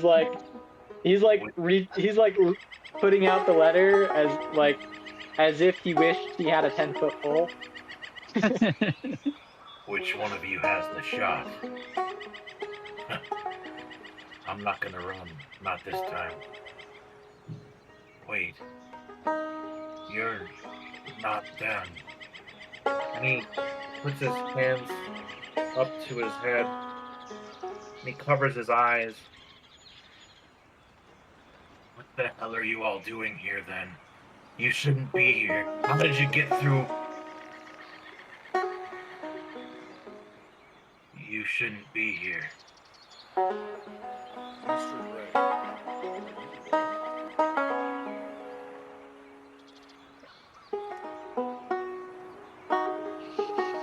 Gray. Gray. That's what they called me.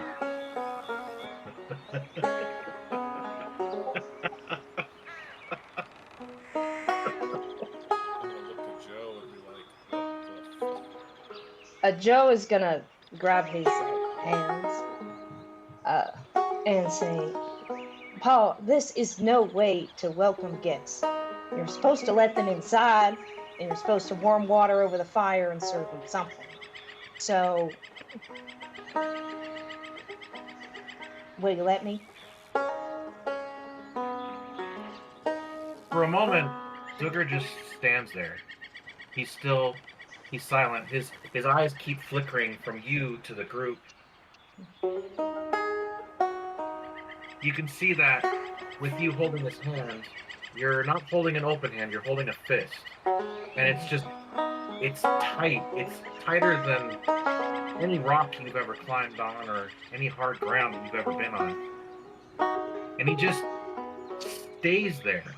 And you see that he's shaking. And it's not anger that you feel from him, it's fear. And at first, he doesn't recognize you. at first he doesn't kind of know what's going on. But then he looks up from the ground and says, Joe, what are you doing back? You shouldn't be here. Give it about what I should or shouldn't do. Are you gonna unclench these fists so we can have a conversation? Joe, why are you talking to me like that?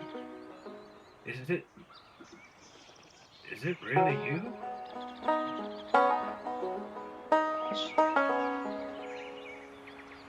And suddenly, with lightning speed, he wraps you in a hug. And you can feel tears dripping on your shoulders. I thought you were dead. I thought you were gone. And he just holds on tight. And you can see that the fear visibly vanishes from his body, and it's almost as if everything is okay now that he's holding you. Talking about Pa. Did you think I would do so badly out there? Has someone told you something? Who are your guests?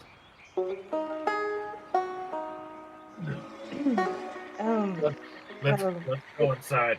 He all of a sudden starts looking around. He's looking at the tree line. He's looking at the brush. I'm gonna start our session here.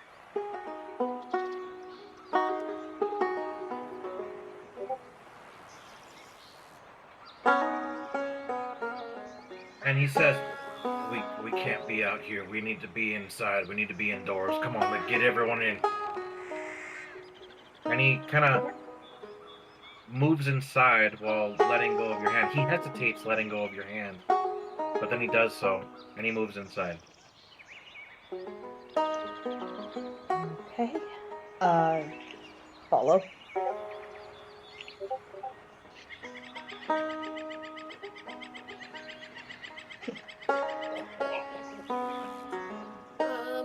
One sec, I can't see the map. Did you refresh your... Yeah, it says I have to enable hardware acceleration. Maybe it'll work on... I have another browser. I don't know if I'm signed up beyond on my other Gmail.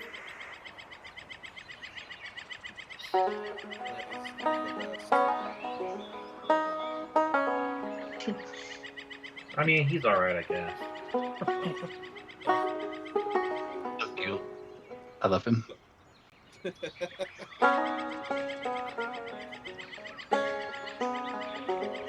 Lucrezia is gonna visibly relax, like she had her fingers up and ready to rattle off a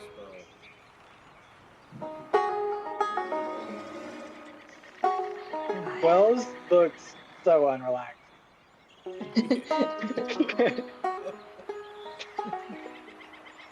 He's gonna stand next to the door, and like, as everybody else is going through, he's also gonna be trying to scan the tree line and stuff.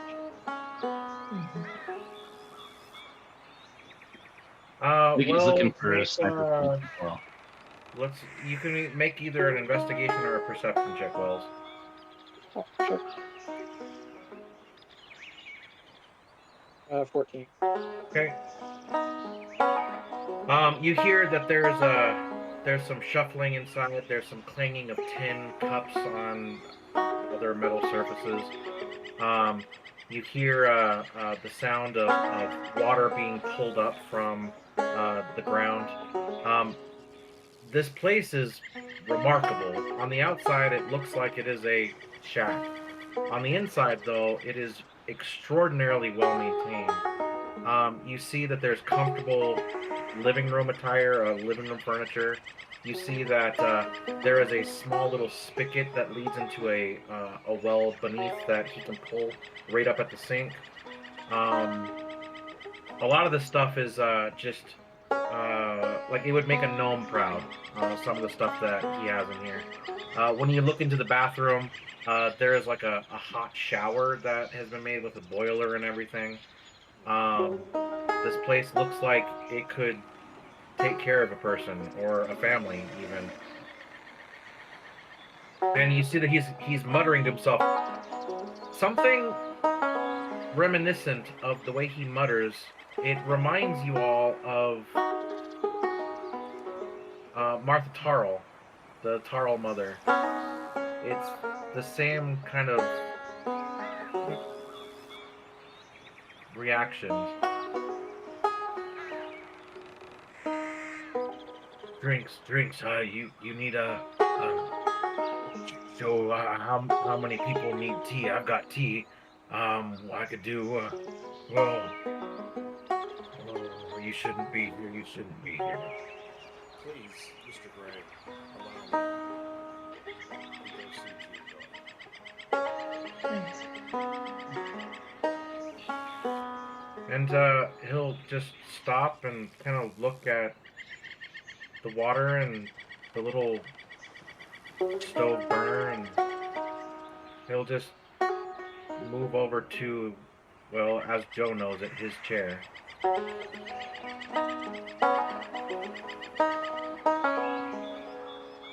Joe, what are you doing back? You shouldn't be here. You shouldn't. It's all right. It's well, there's a couple reasons. There's the note that Mr. Wells has handed you. I see that we've learned that operatives have been sent because of information that you have. I assume that's the reason for all the traps. You think someone's been after you? I sent you away because they found me. I needed to deal with them. And I've dealt with 2 groups of 3 already. And he kind of like nods over to a couple of mounds that are in the back. You can see through one of the windows. Oh, there is windows inside? Yeah, you can see them.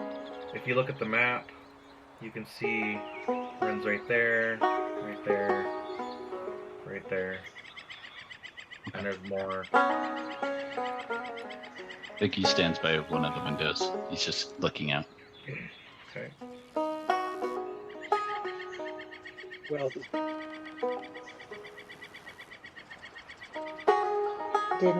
I didn't know any of that.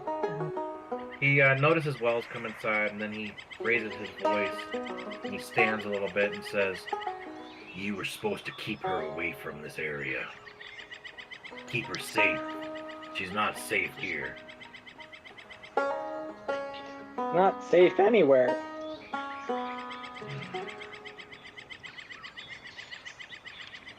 You brought her into the lion's den. No, you threw her out to the lions without giving her proper knowledge. You see a little. She made amateur mistakes. She's supposed to be out there, not here. She's supposed to be safe, and she's not safe here.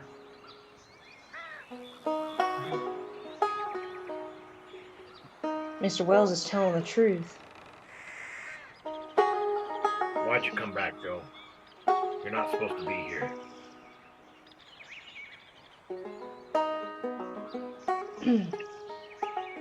Well, there's a few reasons, I suppose. Seems you already know the information that we brought you. I don't know if it does you any good. There's a possibility that we could help, and that you aren't destined to be alone out here forever. We could get you out. We could find connections elsewhere. If we know things, maybe there's something we could do. You have information about the Union and what happened 20 years ago. And I want to know.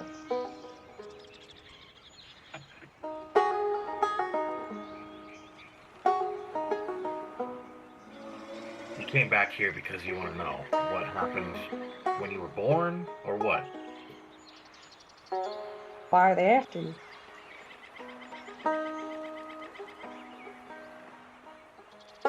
The less you know, the better, right? Disagree. What's that? The more you Not know, the knowing more that I things. want to pull that information out of you, and I can't allow that to happen, Joe.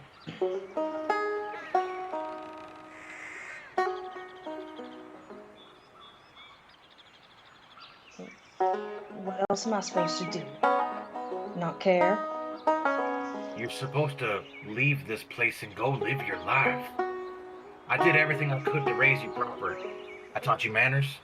I taught you how to interact with people. I introduced you to people like the Windorks.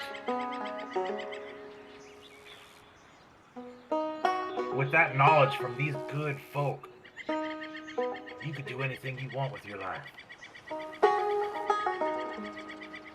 But instead, you come back here. You come back here. I was ready to give you...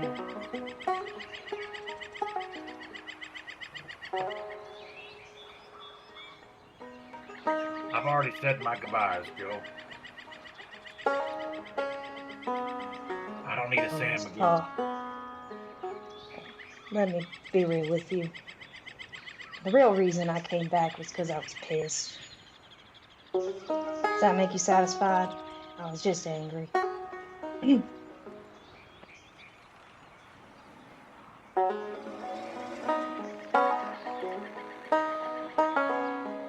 I was angry you didn't tell me. I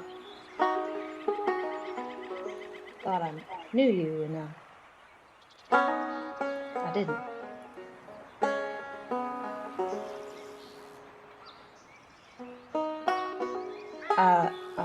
I learned who killed Mother, and I had to figure out what I was going to do about it.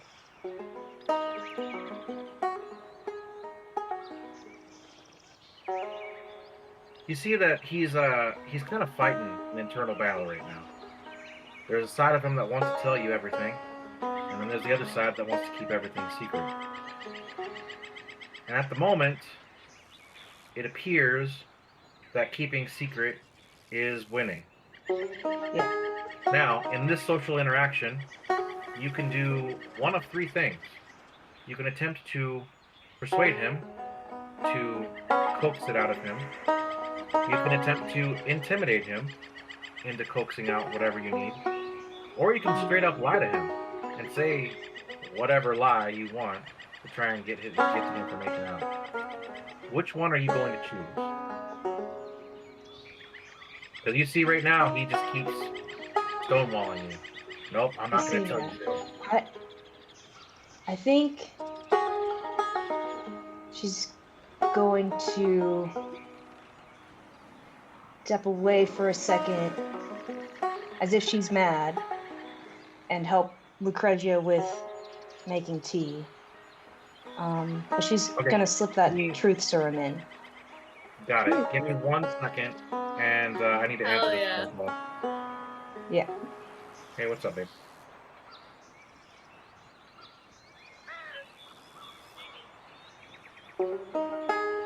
Estella will give you guidance on whatever rolls you're having to make. If you have to make one.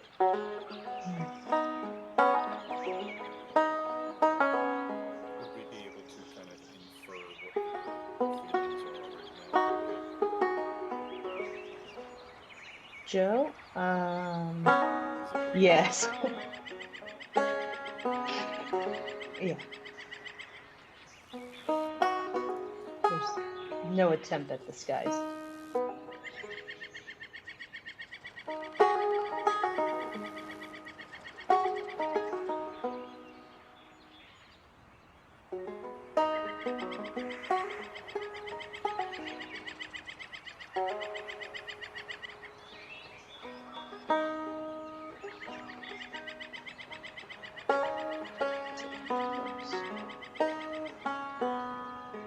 Huh. Damn, his cons probably. I could subtract from his roll. Could. I will.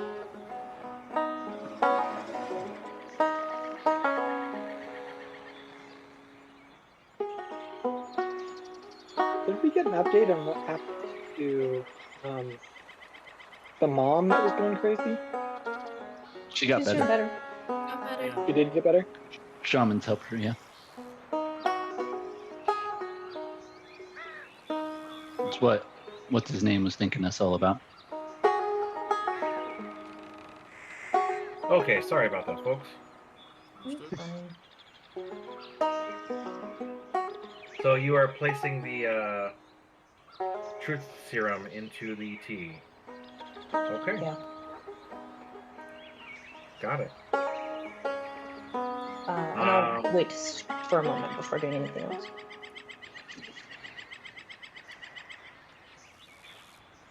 Anyone else want to do anything? Liggy, It's make the a dodge action. What? perception check for me. Perception. Come on, die. Don't fuck me. Come on. So this will be +2, so that's 16. Okay.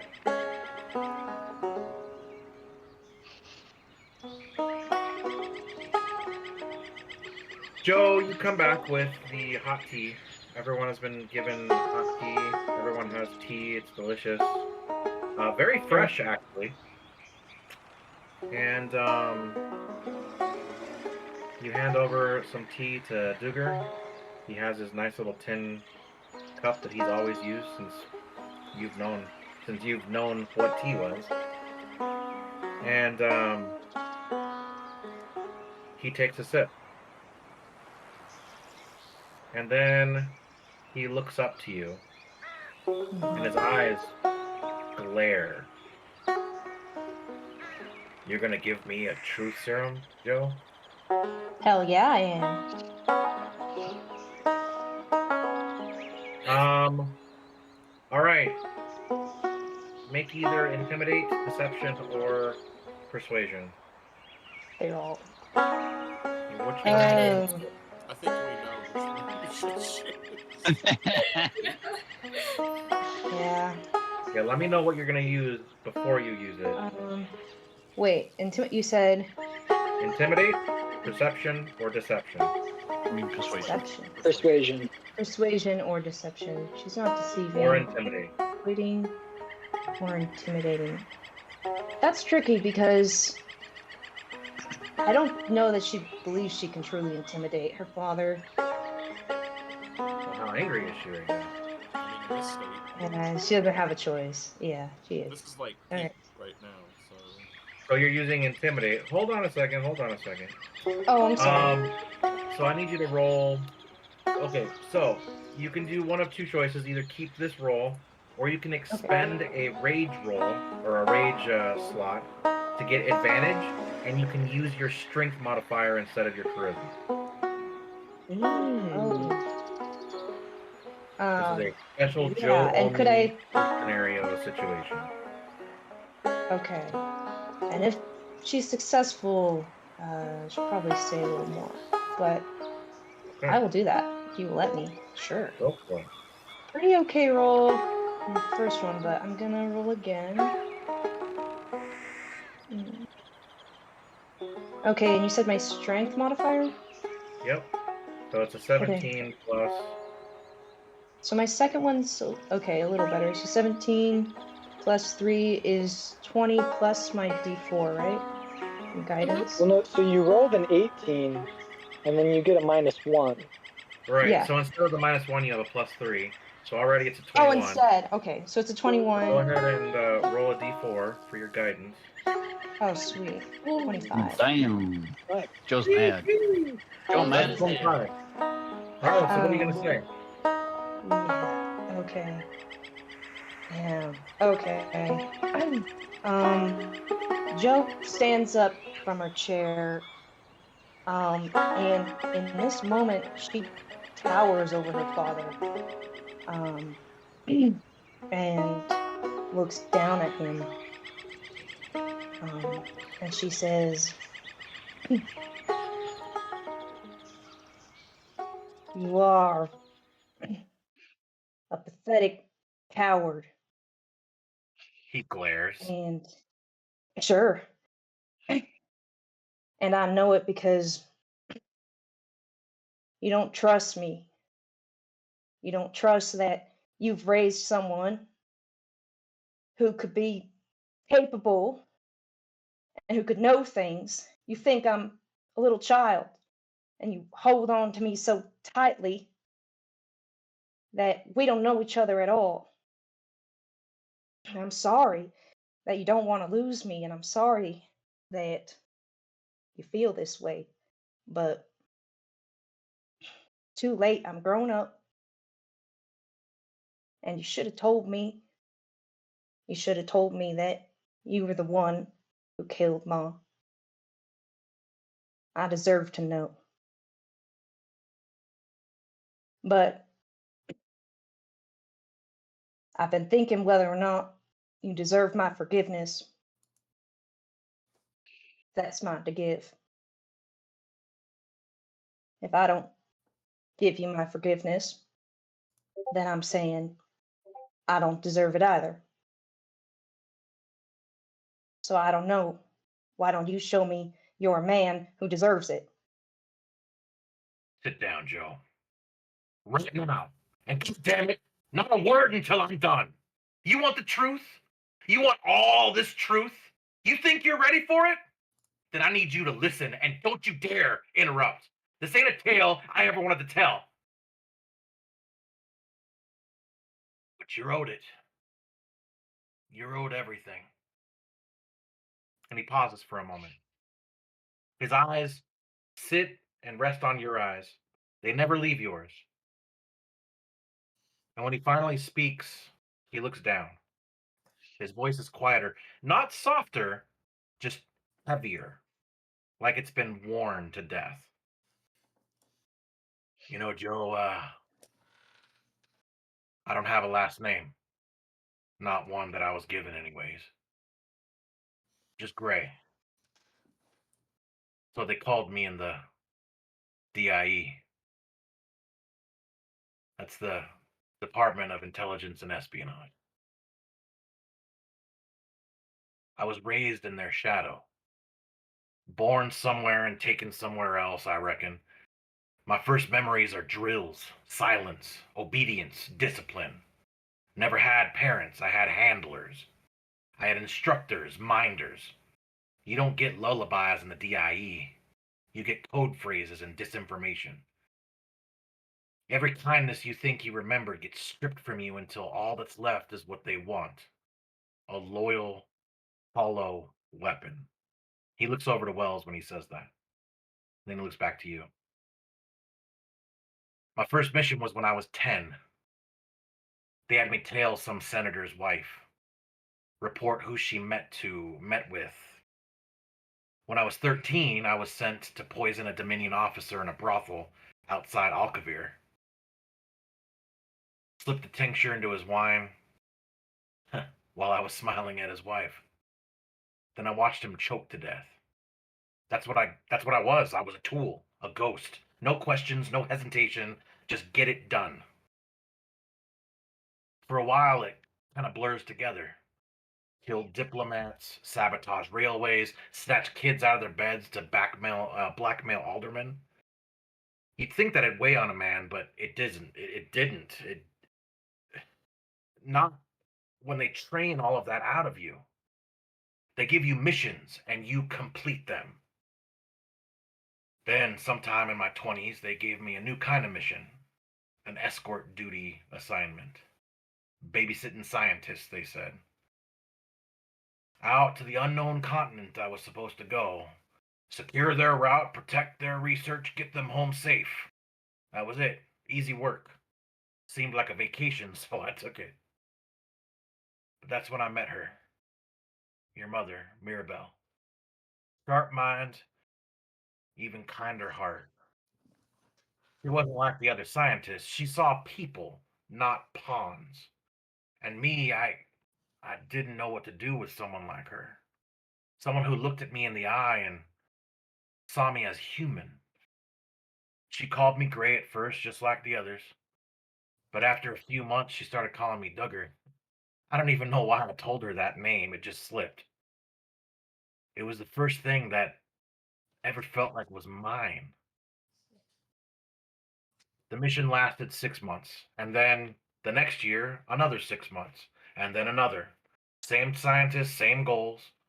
I didn't ask what they were researching, didn't care, honestly. Wasn't my business. They always said it'd help everyone Dominion, Union, Alliance, everyone. Something that's going to make the world safer. So I nodded and I kept my mouth shut. But on those years, I changed. I found something I had never had before. I found love. It started small, stolen glances, quiet moments in the woods, then stolen kisses, then, well, nights together. And by the third year, everyone knew, but no one said anything. DIE agents were supposed to, we're not supposed to form attachments. But Mirabelle wasn't afraid. She saw me, Joe. She saw the real me, not some weapon. Then came year 5. That's when it happened. A werebear. We didn't know what it was at first. Just something big, something fast, something vicious. It tore into the camp like a demon out of the dark. I fought it, took everything I had, but broke 3 ribs right here. Almost lost an arm, but I ended up killing it. Not before it bit me. Now, I tried to keep it quiet. DIE doesn't like complications. And after the camp had packed up and returned home, I ended up staying behind with Torin and the Explorers League. I told the DIE I needed time to scout out new routes. That was my first lie. I was changing, and it terrified me. The bloodlust came with the moon. My senses sharpened, my body changed, and the beast inside me clawed to get out. Torrent saved my life. Every full moon, he tracked me, kept me away from the people. He'd set up traps in the woods, to herd me towards safe areas. He should have ran, but he didn't. Said he wouldn't leave his brother behind. Eventually, we found a Windork shaman. Old man with white eyes and a voice like dry wind. He explained what I was, that to be bit by a lycanthrope is a curse, but it's also a calling. And what's worse is it's hereditary, passes through the blood. But he showed me how to control it, how to master the rage, all these rituals, these breathing, these anchors. I thought I had it under control. Told the DIE that I was ready, fit for duty. And they sent me back. Same mission, same camp, same scientists. Gods, Joe, when I saw your mother again, I felt whole for the first time in my damn life. That first night, we reunited. It was like no time had passed at all. We made love under the stars. I thought I was finally free, but I was wrong. So wrong. You see, in that little union, I passed the curse on to her. I didn't know. Gods, I didn't know. 3 weeks later, full moon. I was out on patrol. Mirabelle changed in the middle of camp. Lost control, tore through tents, tore through people, friends, scientists, workers, even the 2 guards that we left behind. When we returned, there was nothing left but blood. And in the middle of it all, Mirabelle, naked, barely breathing, covered in gore of people that she used to call family. I panicked. I wrapped her up in my coat, and Doran, he helped me flee. We didn't even check for any survivors. We just fled. We headed south towards the Thunder Plains, towards the Windorks, but the journey, Joe, she was dying. The curse was fighting her from the inside. And then came the worst part.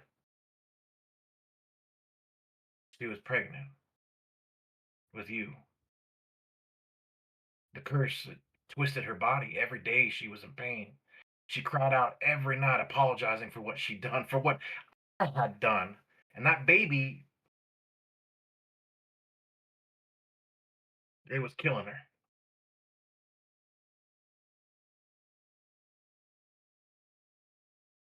She tried. And God, she smiled for you. She kept saying all kinds of fanciful things about what we do and once you were here and how everything would be all right. Well, it took us about 6 months to find the Windorks again. And when we found them, they told us straight. If we did nothing, then both you and her would die. But there was one option, a last hope.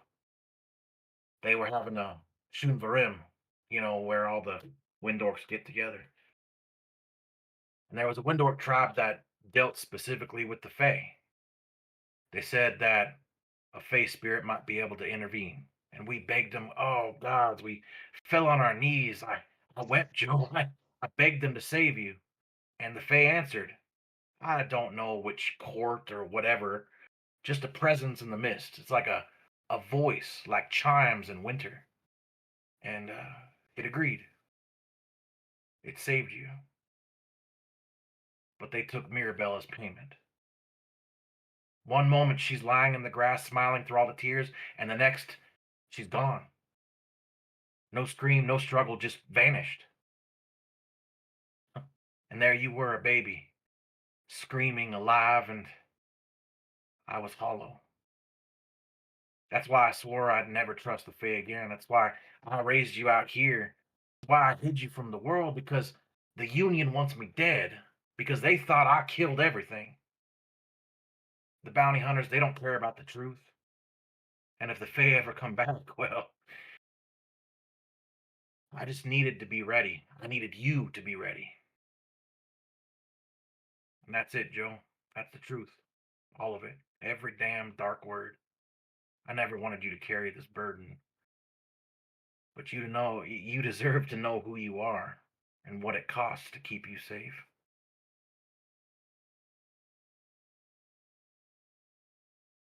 I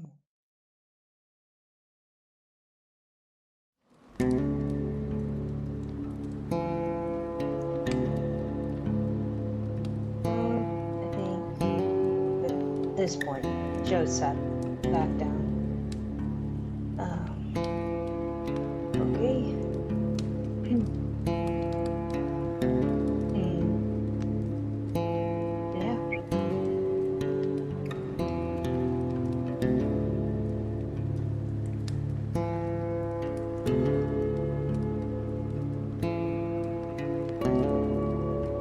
Warren thinks that there was a survivor in camp. And that survivor told the Union, the DIU, what I was.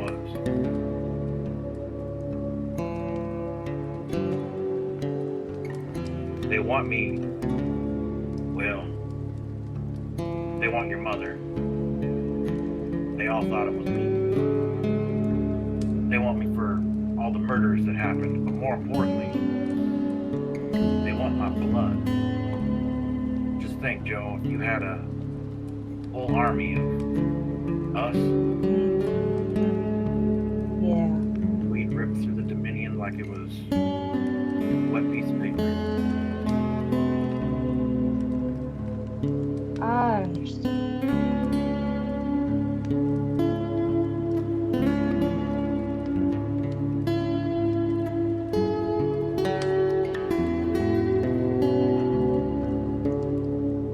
If there's anything that you want to say to me now, please do so. Just know that everything that I've done your entire life has been to protect you. And now you know why. every single time I look at you, I see her.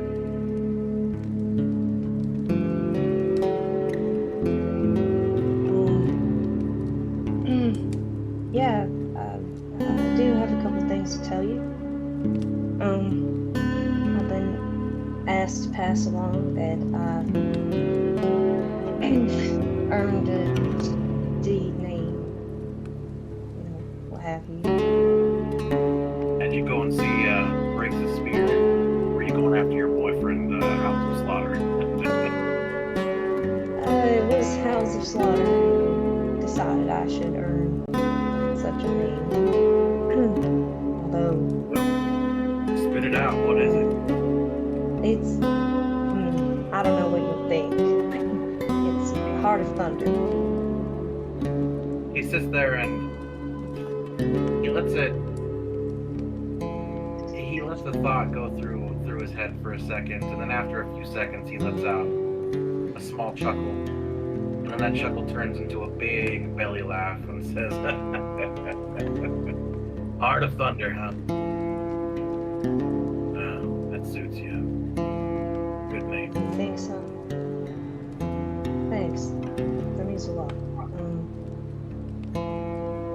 I'm sorry, I didn't mean to. Well, I did mean to push you. But I'm sorry. I feel that we are equal to blame. And I can't even be mad no more. So forgive me if I don't know what to do. And she starts crying. He moves over to you and just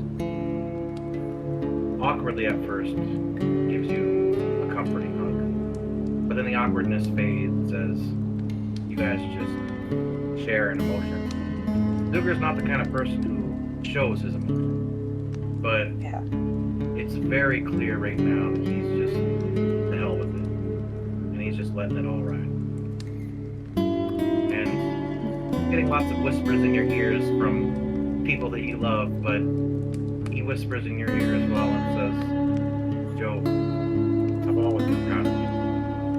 And I will always love you no matter what. I love you too, Paul. I forgive you. No matter what the Union throws at us, we'll get through this together. I think you should get out of here. This isn't right. I think you might be right. Breaks the Spear has been telling me for years that I should go out in the plains with him, and I think I'm gonna find him and do exactly that. And he holds you on your shoulders, and he looks into your eyes, and he says, Josephine Gray, Heart of Thunder, you're always gonna be my little girl. I will always love you. And then there's the sound of breaking glass.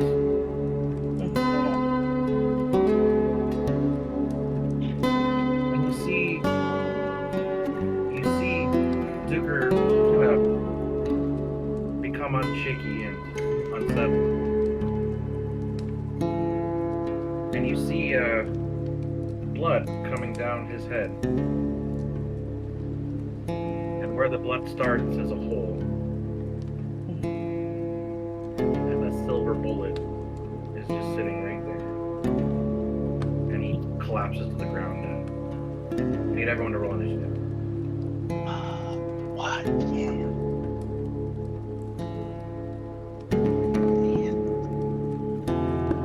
Okay.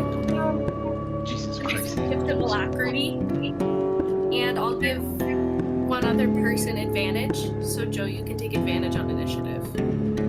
Well, I can also cast that on myself. The thing is, Oh, okay. I didn't call that I was doing Oh. that. So I don't know if we even have a moment to do it. Okay. Who Out hasn't? of luck. Okay. We can't. Yeah. This is why Paul was like, you want to heal a little bit? Yeah. Hey, crit! Hey! All right, so roll your guys' initiative. I need to order up some food for me and the kiddo, and I'll be back in just a minute. Take Wait, this time, so I can't- because oh boy, is it gonna be a doozy.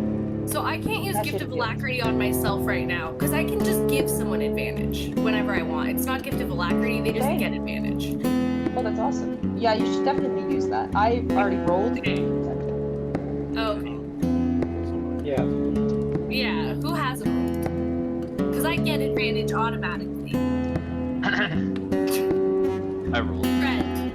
We'll give Friend advantage on initiative. There we go. Friend can have advantage. We'll let Paul What have it. the fucking fuck? I agree. What the fucking fuck? Damn it, Paul. Yep. You know. Oh, he was gonna die. We all knew it. No, we didn't know. No, not necessarily. We knew someone was gonna die. Oh well, I thought it was pretty clear. I didn't think it was gonna be right then, but he told his sad story. That's the end. It happens. Have fun, buddy. Like, oh no, this side NPC is getting a lot of attention. Like, oh no, I've got all kinds of sad stories. Joe. That's so much trauma in one sitting. Yeah, really, yeah. Did you know? Did you know Which part? this part? That he was gonna die? Yeah. No, but once he started saying how much he loves her, I was like, oh no. I thought we were gonna be attacked. Whether or not he lived was uncertain. Yeah. But I guess that ties up that little thread. I should have healed. Silver bullets, bad. It's bad. At this moment, bad. Self-preservation instincts down. It's not good. Oh man, how many times can I cast silver bombs? At least 4. Damn. That sucks.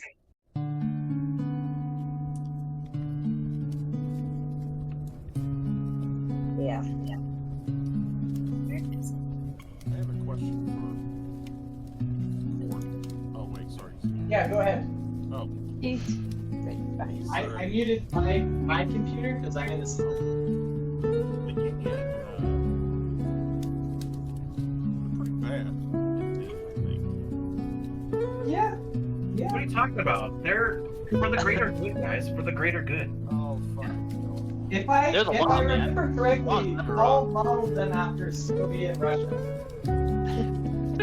So Yeah, if that should tell you what they are. Oh, Paul, if Friend should get advantage on initiative, because Estella gave them advantage on initiative by while using her vigilant blessing that she can use. Okay.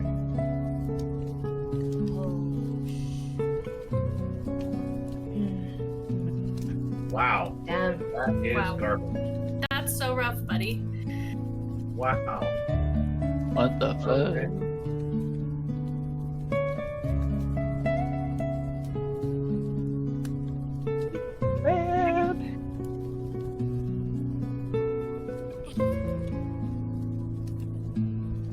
I will be. I have no idea what the hell I want for my food.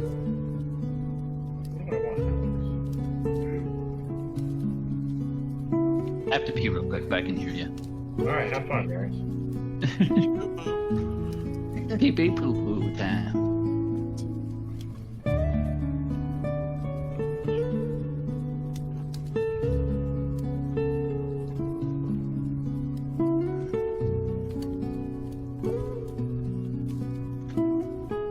Well, at least we know how many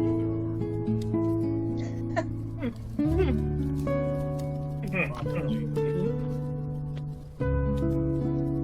It's a good guess. Man, wish I would have that perfect. That would be fun. So if we kill all these agents, can we turn in the bounty? Oh shit! No, we can't let them have the body. We cannot let them have right. No. Yeah, you can't let them have that blood. Yep. No. We're gonna have to have a Viking funeral. Uh-huh. I, Fucked up. I am not going to make any inferences of what's probably going to happen, but I can have a pretty good idea of what's probably going to happen, and that means they all have died.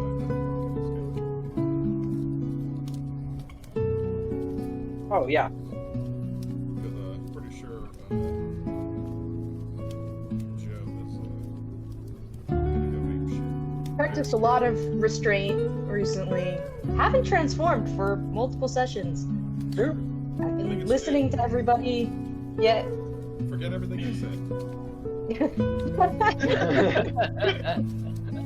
Go nuts, Joe. There is something I would think that would override that.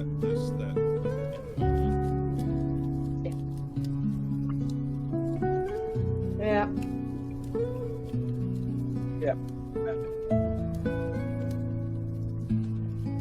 Alright, we'll be here in 30 minutes. When I get to where I needed to get it up.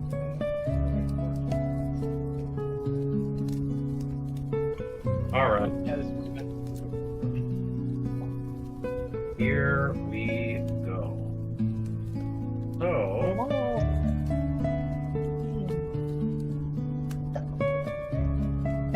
we are going to start with the 10 of clubs.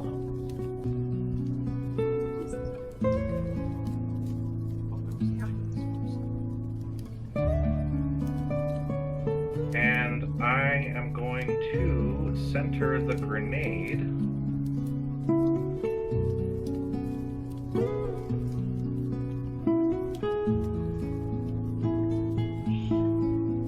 Jesus.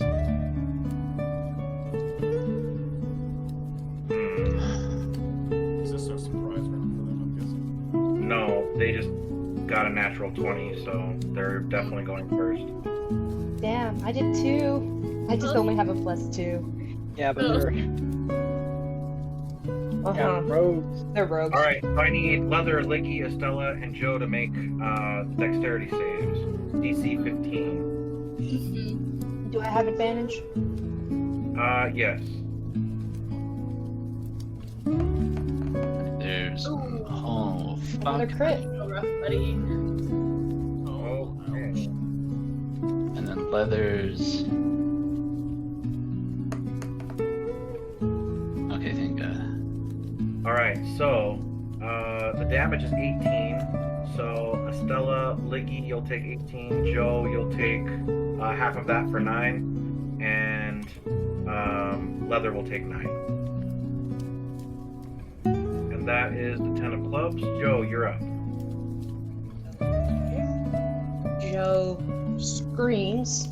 And then yeah, her body begins to morph into werebear form. So, no, it does not. It is not a full Damn it. moon. So, Oh, I thought we were just on the edge of one. Okay. you just passed the new moon. In the new moon, you have no powers. However, Ooh. one thing you notice is that when you're trying to change, you can feel, I mean, it's the new moon. You know that in the past you haven't been able to change because of the new moon. But, you see Estella, her tattoos begin to glow. And suddenly, you find yourself starting to change. Now, you can't do it as a bonus action. It has to be a full action. So this turn, you're changing. But Okay. your bonus action could be... Oh, sorry, no. You have to use a standard action to change. Under To these change. Yep. Does that also mean I'm raging using my action? That is correct. Okay, So you still have a bonus action if you need it. got it. Okay, I will move. I guess. Well, am I in bear form or I am mid-transformation? Okay. Yep. And I'll go ahead and move in front of her. And I don't think that as a bonus action there's anything I can do. Yeah. No. Okay, and that's going to bring up the two of clubs. The two of clubs is going to fire their rifle, and they're going Which to. form is this? Oh no! Is this half? Oh, you're fine.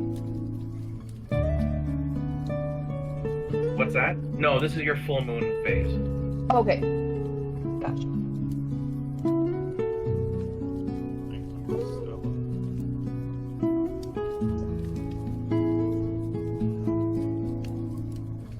Walking moon over here, kind of artificial moon.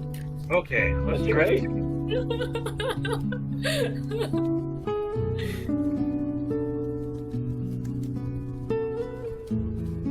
Two of clubs is now going to fire for reals this time. They're going to be firing at friend. They will hit. Cinnamon And roll. they will deal with their steady aim sneak attack. They're going to deal 17 points of damage to friend. Well, we didn't care before, but now we care. Invested in friend. All right, and then Poor Joe. yeah, screw Joe. We don't care about Joe. Yada yada backstory stuff.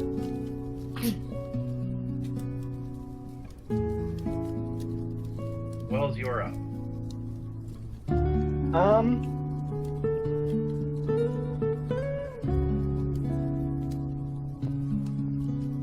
Can I make some sort of check for the third one? Yeah, you can make a perception check. It would be at disadvantage though, because of an item they have. Okay. Is that going to cost any, like a bonus action or something? You can either, so if you use a bonus action, the difficulty will be higher. If you use a standard action, it'll be lower.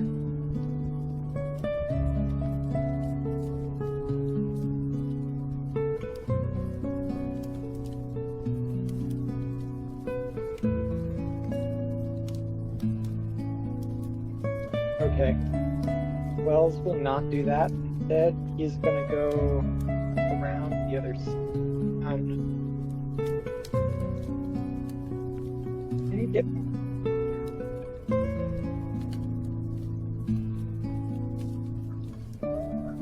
He's gonna use his bonus action to dash. Because that does allow him to get here. And then he will use his action.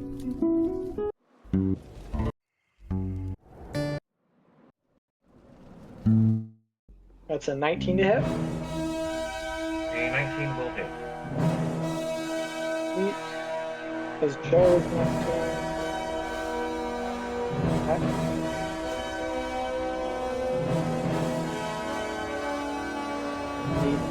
That's 16 psychic damage. That is both hits. Lucrezia, you're up.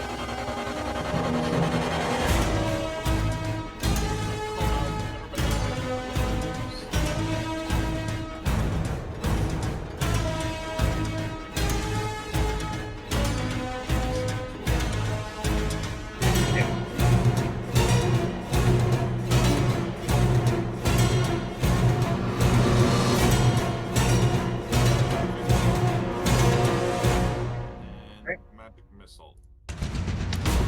Okay.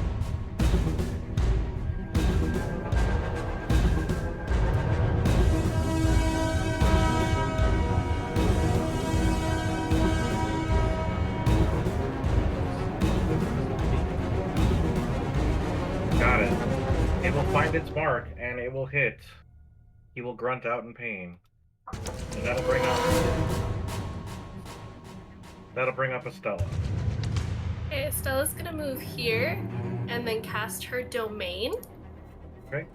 or channel divinity, not domain. I watch Jujutsu Oh. Kaisen, so I always want to be like Oh, yes. domain expansion. Yes. So she's gonna cast Twilight Sanctuary. Oh, damn. It lasts 1 minute until I'm incapacitated or die. Grant 1d6 plus 4 temporary hit points. Or end an effect on it, causing it to be charmed or frightened whenever a creature ends its turn in the sphere. And at the beginning, so you cast it. Go ahead and roll your d6. Okay. Roll. 4, See 8, what- so okay, 8 so temporary hit points. every round that a person gets their turn in that bubble, they will have the 8 temporary hit points. Now these don't stack. So you can't like end your turn in a spot and then end another turn and it's suddenly 16. The threshold is 8. But every single time you end your turn there, you'll have 10. Or sorry, 8 temporary hit points. And then So it'll be on the end of your turn, Rob. So you have to wait until your turn before you get to this. And then as her bonus action, can she try to do a perception check? Yeah. Okay. It would just be flat without advantage, right?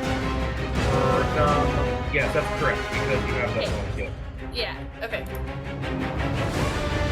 24. Where you are located, you do not see this person, Okay. but you know he's out there somewhere. Okay. She will say, I believe there's just so you all aware.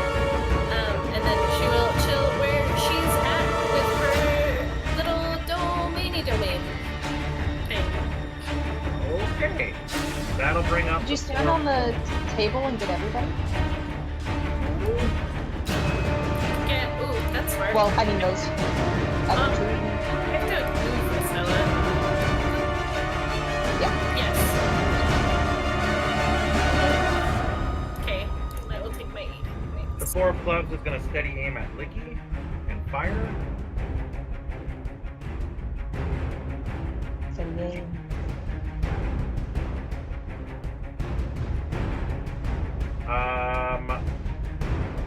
Ouch. That is a crit. Fuck. Can I see that attack? Yes. You're gonna attempt to do your silvery barbs. I'd like to. Yeah, go ahead and roll a d20 first.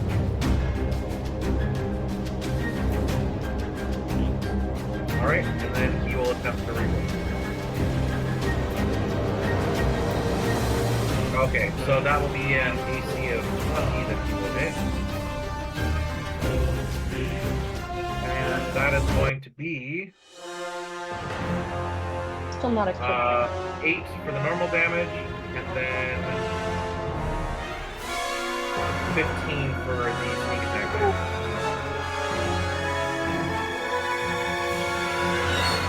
Which comes up to a total of 23 points of damage. Yeah, critical. That is going to bring up like I get shot. You give advantage to someone when you do some regards, right? Will you give it to them? yes. Perfect.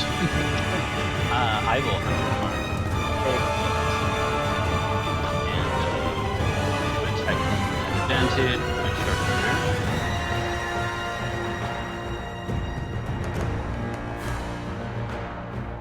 Okay.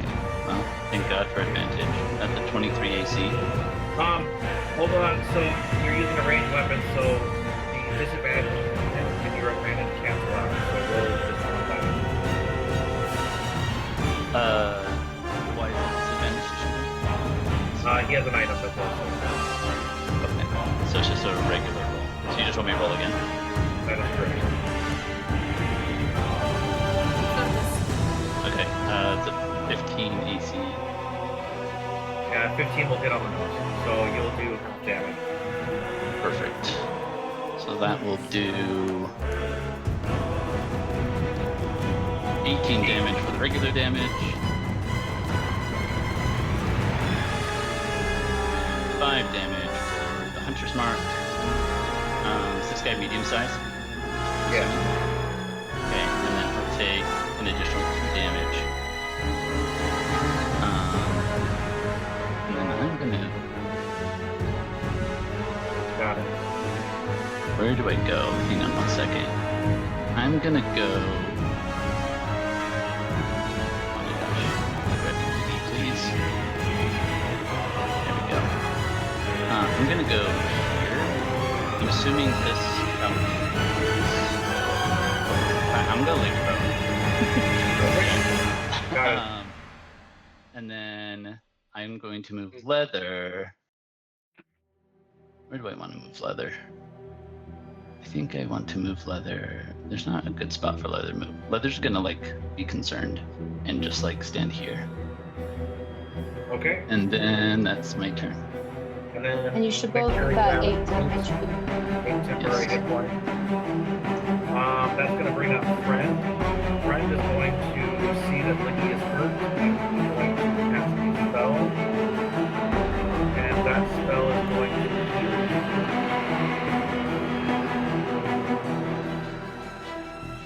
Really, Paul, I forgot to roll my d20 for my spell. Oh, snap. I forgot, yeah. Oh, crap. I It's need to do okay. it for Friend as well. Yep, I rolled a 10, so I'm Did you take the 8 temp or your temp hit points or 8 hit points temp ones? I just put it. Okay, cool. All right, so you also heal 12 points from Friend.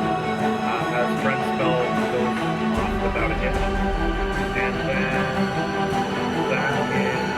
and actually, Friend's bonus actions are going to turn into...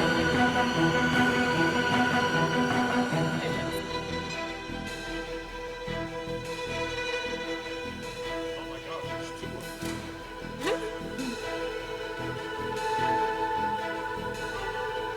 We just have so many druids, guys. Sounds like druids. And Look at all these. that's going to bring up and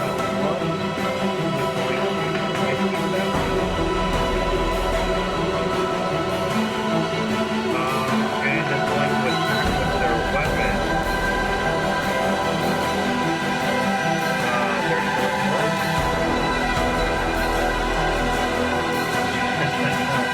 Oh boy, is this fun. So,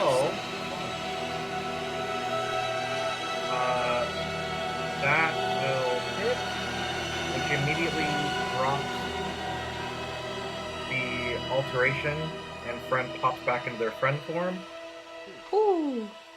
and they will deal 7 plus 3, 10 points of damage to Friend. So it looks like these guys are well equipped to take on shape changers. And then she will make her second attack. And she will just do a normal blade. And we'll hit an AC of 25. And we'll deal 7 points of damage, which drops to Friend.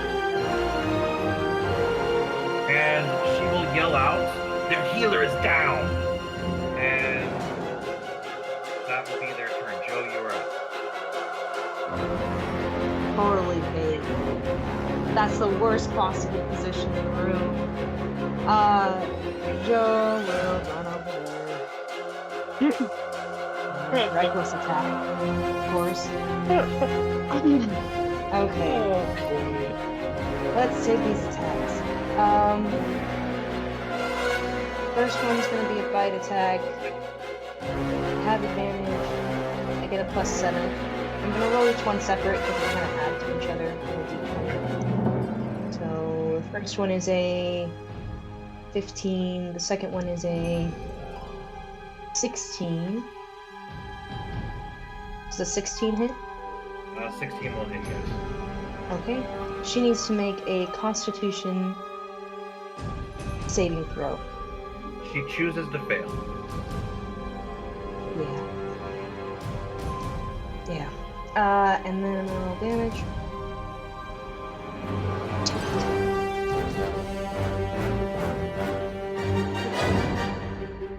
Alright.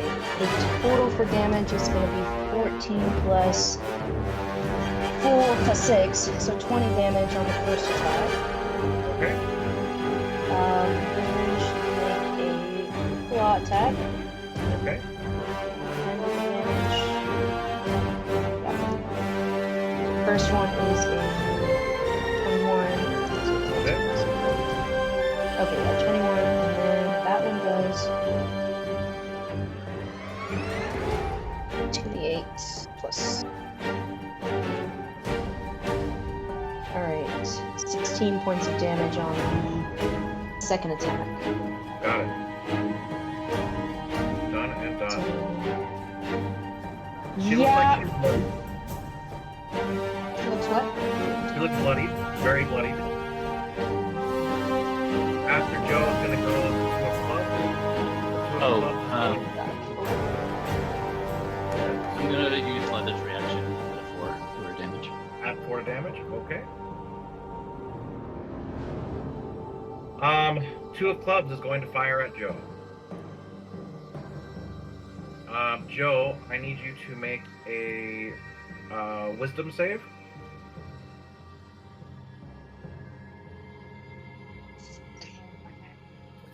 Okay.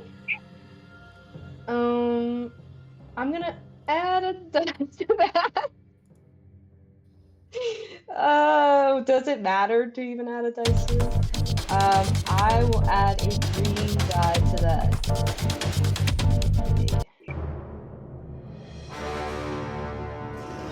Nope. Okay. So, Joe, you revert back into Joe form. Okay.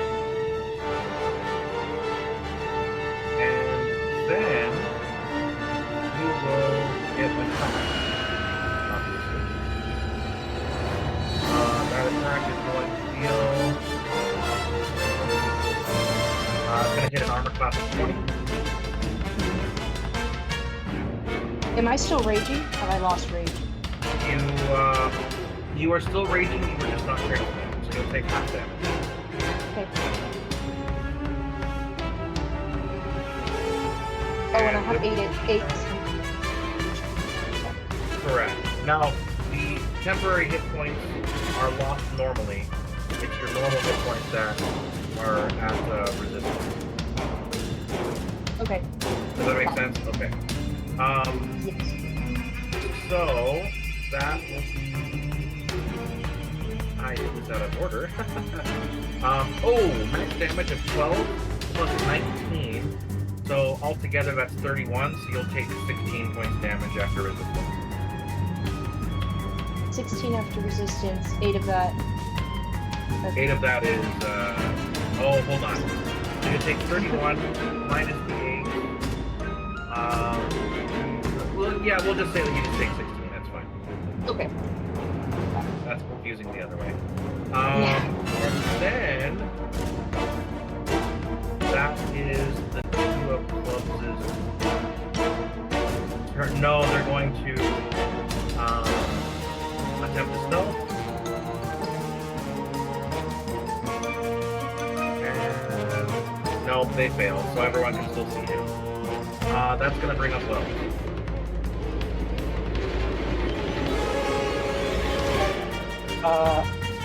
No, No, there's just. they're just rogue. He's just not in the initiative order. Yeah. Wells is gonna yell out, "That's the handler!" Kill them. And will bonus action for the aim. Which one? 10 of plus. Okay.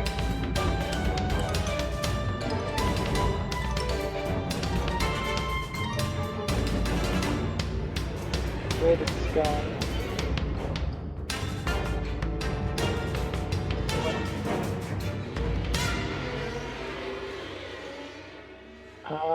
Does a 22 hit? A 22 will hit. Right.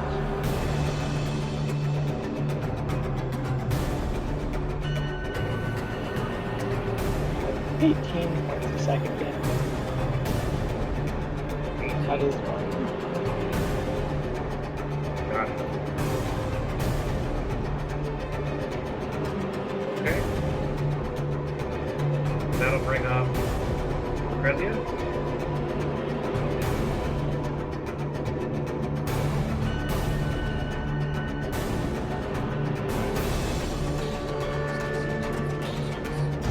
Correct.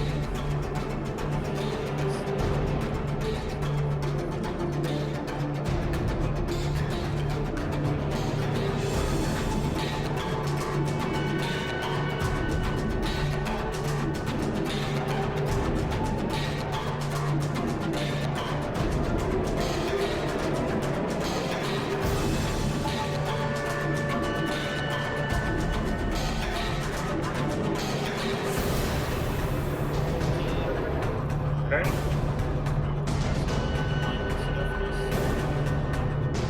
Oh shit. Ooh. Can you still bring her?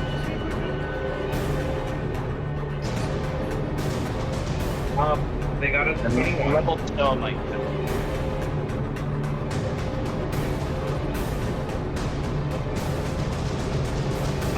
No, so reactions are done when it's not your turn.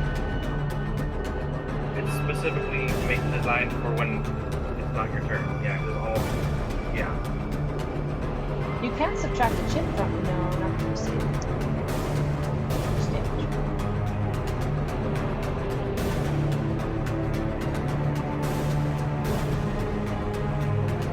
So they succeeded with 20.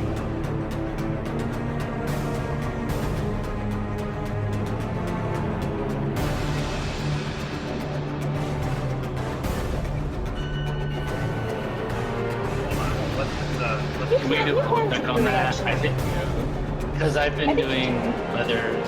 Yeah. And take Let's pictures Just of can't her. take one until the start of your next turn. So Oh no, she's out of her okay, reaction. yeah. So you Does that make can't sense? use the reaction on your turn or someone else's turn within a range. Okay. Then they will reroll.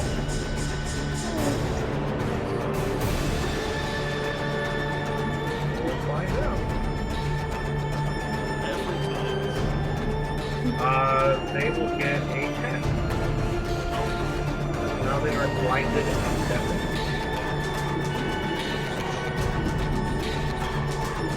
Just blinded.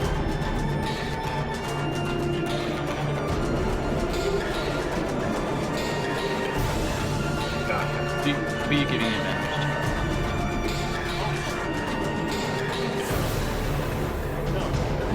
you don't need to. Reckless attack.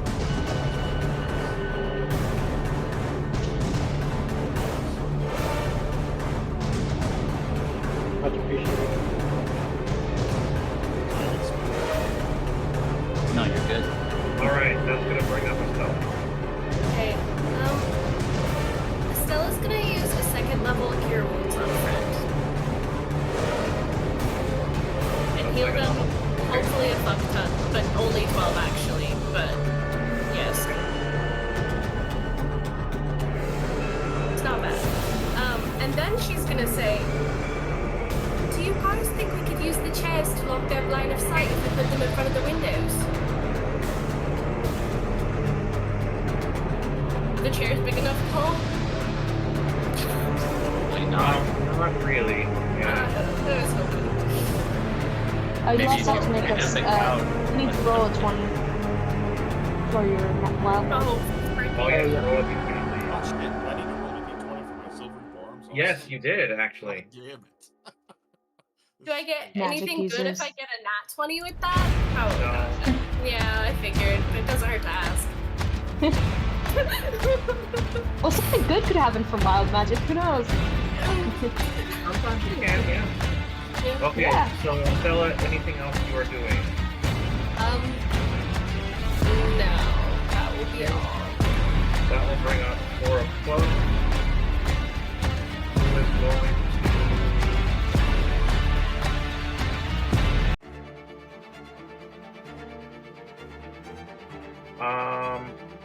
Who's gonna fire at Joe?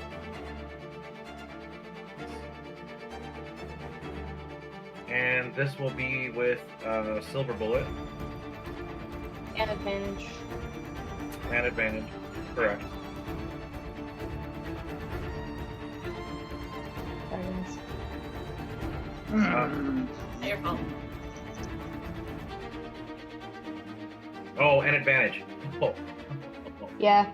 By the way. Because that would have been that one. That would have sucked. Okay, so that will hit an armor class 20. And then this damage will be doubled. That is a 7 point plus 18, so 25 points. 50 points. Doubled the 50. Yeah. I mean, it luckily doesn't perma-dead me, but she falls down and is down. Okay. 4 plus is there. done. That's going to bring up Liggy.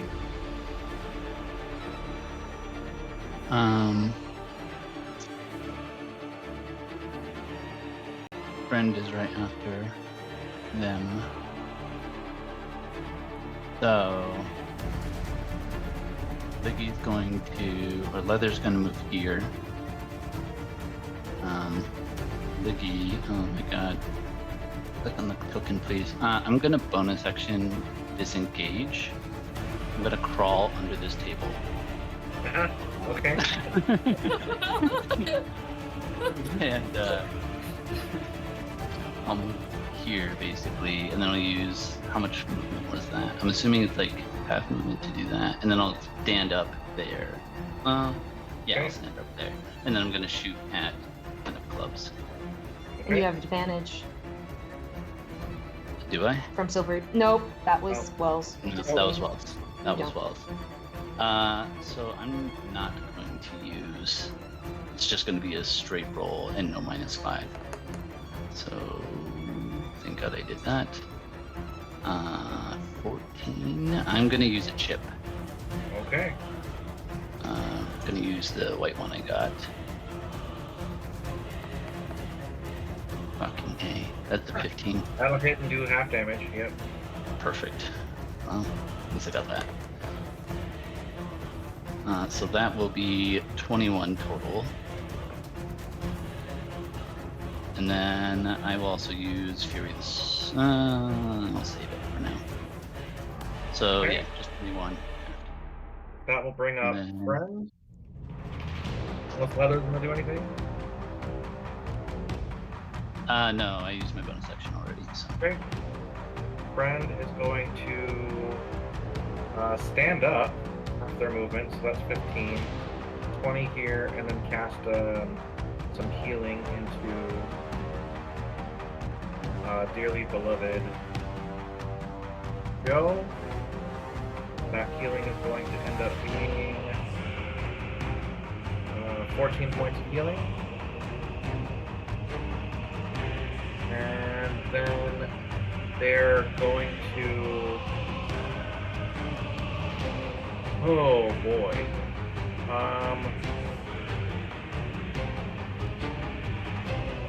Yeah, they will turn into... Use another bonus action to turn into... Yeah. That's going to bring the 10 of clubs. 10 of clubs is going to activate a device Mm-hmm. and vanish. No. She did not. Then it is Joe's My turn. sentinel do anything?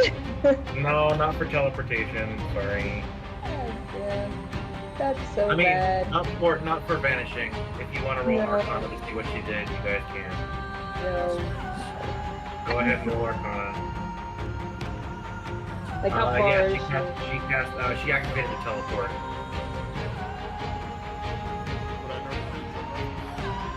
As per the teleportation spell. So I'll allow you to look it up. That's gonna bring up Joe. That's too bad. Okay. She stands up from prone. See the distance here. This window's shattered already. 30 feet to get to him. She I think has a choice. She's gonna go through this window.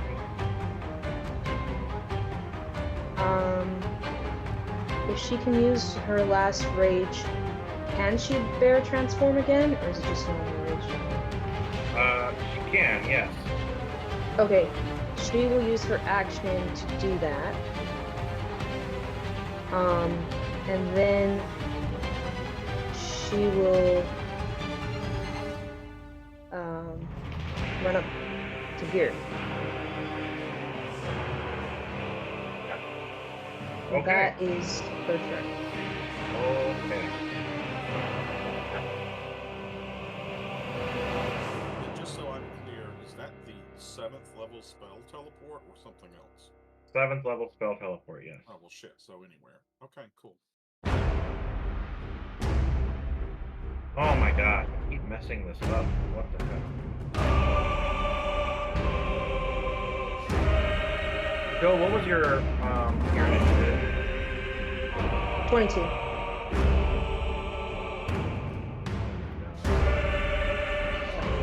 Did you delete her token again? Yeah. Don't be Alright. doing that. Two of clubs is going to steady aim. No, they're not going to do that. They are going to move They here. are blind. They are blind. It's true. In play return, still Oh, they are blind. That'll be at the end of it. They are going to take dodge action, and then they are going to hopefully get out of their crazy blindness. Crazy blindness roll, that is a 21. And that is their turn. And that will bring up Wells. Whew, this is quite the fight. Well, I have a question about Silvery Barbs. If I don't make an attack this turn, will I still be able to have advantage on my next turn? Within a minute. Okay. In that case, Wells is going to cast just one little bit of magic that he can. He's going to use the Veil of the Veil of Awakened Mind to cast a thought.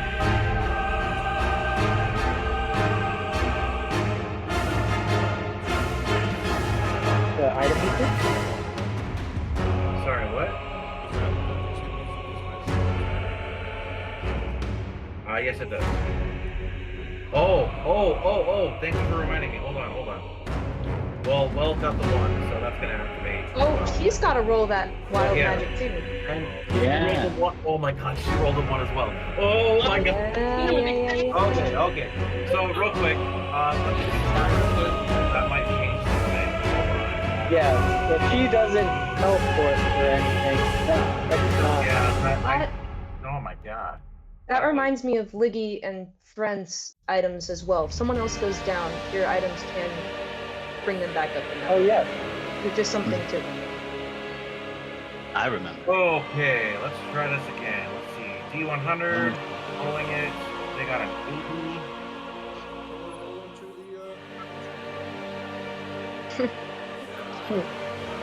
We don't want that to happen. Turns into a plant? No, but It's blue. interesting. She explodes. mm, Drops fireball on herself. Just guess. Self-detonation? Drops a donkey, remember? Okay. Yes. Oh, I don't like that there's a circle on the board. Force speed envelops. No, No, this is interesting. Well, You Joe guys ready was for this there. one? So Yeah. she was right there, right? Right next to Lucrezia, or where Yeah. was she? She was Yeah, in between she was right there. us. So, right in the middle. Yeah. This space. Okay. Everyone inside the green circle heals the full. Fuck yeah. What? Okay. Oh, Yeah, Fuck Which yeah. included her. That sucks. Oh, wait. Wait. But she teleported. So man, like that would have been Joe's at full health. yeah. So everyone is at full health within Joe the is also because they were in there, yes. Yeah, And because I that was. doesn't Joe, yeah. And then you left. Yeah. So I'm like half in that circle. No, Liggy, you're out of the circle. What are you talking about? Okay. Making sure. Don't butt call Just me. like half. You're half far health. enough out of it that you don't have to make any saves, but you're close enough into it that you can get any positive. All right, now I need My book says here that if you're touching, I need you to roll a D100. Okay, you were hit. Wait. No. Oh yeah, he got one. that was the He needs to roll D20. D100. Now I'm gonna roll the D100 to see what happens. Oh, yeah. So that's a 4. Oh shit. I don't know if that's good So or low. bad. I biasly think that that's bad. Yes. Wells is all by himself over there, so All space is not helping, A portal to the Feywild opens. We're sucked in. right? He also teleports exactly where This really fucks everything up. So I'm gonna actually have you re-roll it. 'Cause okay, That's that might that's fair. Game breaking. It said that it teleports you to a random plane of existence, and I'm like, I can't do that with the right now. And then Wells is gone forever. Wells is gone forever. He can't get back. Like, that would Say hi to Lyra. This is literally the one spell he can do. Say hello to Lyra. Thanks a lot, Joe. my real intention. All right, Okay, so- 69. Hey, nice. Well now. Let's see. Okay. What is this table you have? Is it just filled with- So at the beginning of every game that there's a crescendo, I just randomly look up wild magic tables, and this one's interesting. Okay, so you and everyone around you within a 30-foot radius. So this is a big one.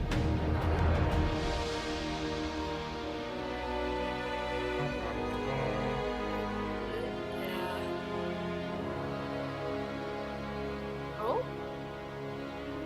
So that'll be Lucrezia, Direwolf, and Wells. Estella's out. Well, 2 of clubs. I'll allow. No, I didn't allow Lake.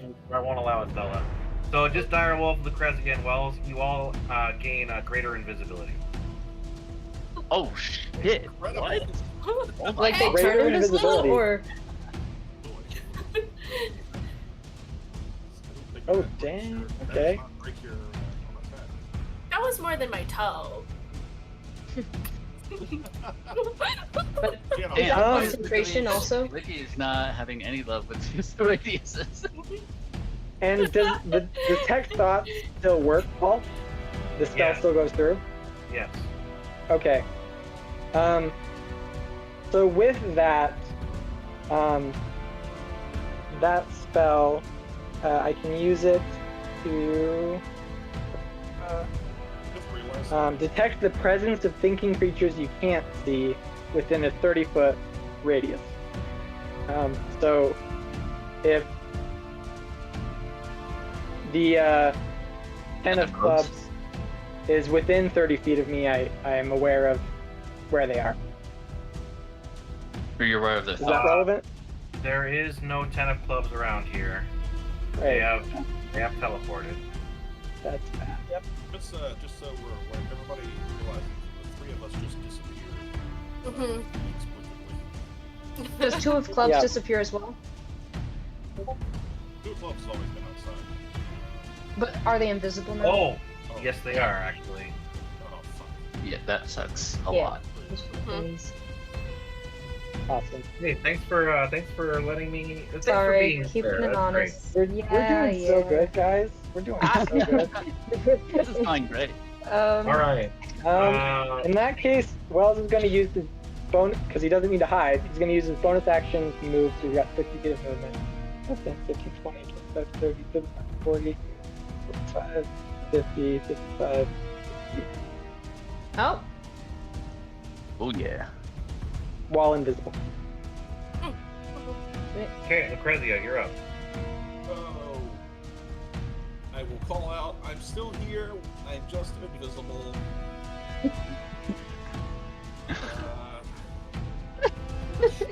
Yeah.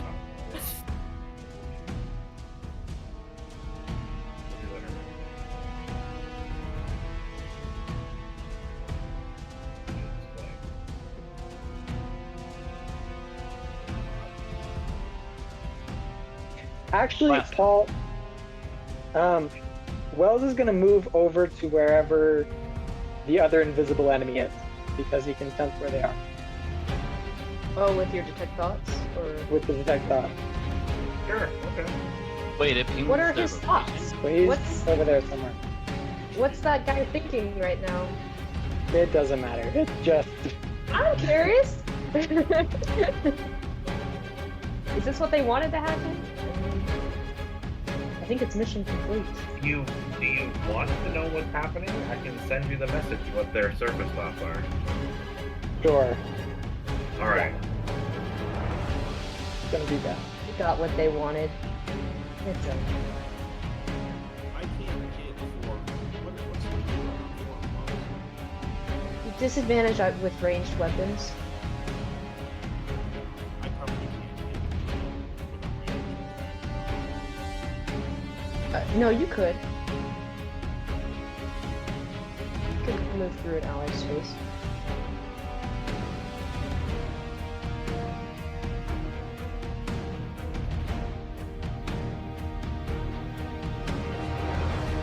Instead, I'm going to do an enhanced magic missile. So I'll do my d20. Oh, balls. Jeez. Here comes the fireball. Oh god. Again. More. This is crazy.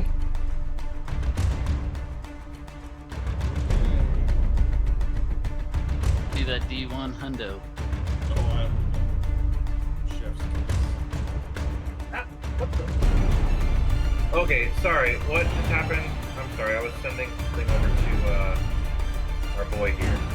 Casting spells. Oh.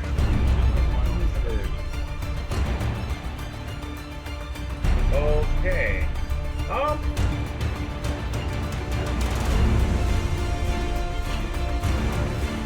Okay. Interesting. Randomly, let's see. 1, 2, 3, 4, 5, 6, 7, 8. Roll a d8 for me real quick. I know. 1, 2, 3, 4. Okay. So Wells suddenly begins to fly. Oh goddamn! Invisible and flying. Invisibly. I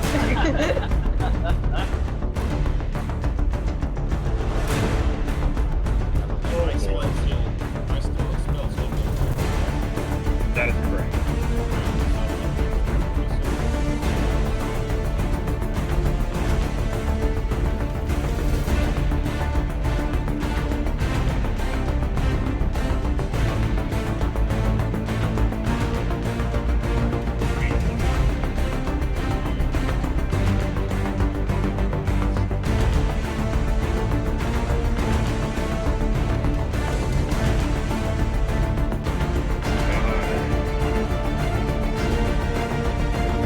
Done and done. That'll bring up a spell.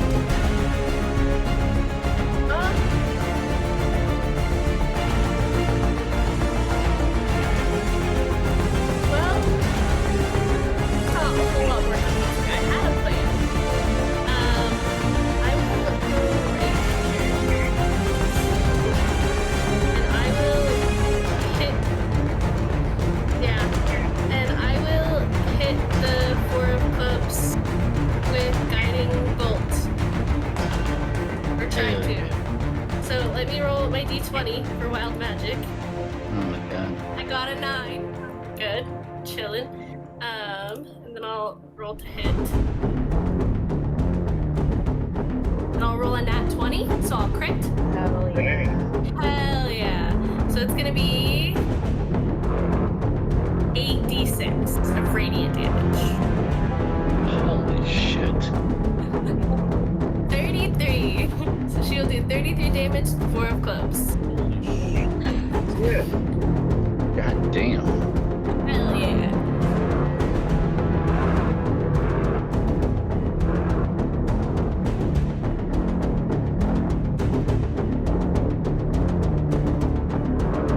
And that will be her turn. That will bring up the 4 of clubs, who does not look good at all. 4 of clubs is going to. 4 of clubs is going to vanish. He's going to activate his ability and poof, gone. Wait, about magic.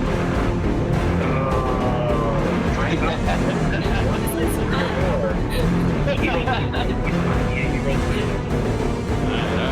I bring that place. Off 10.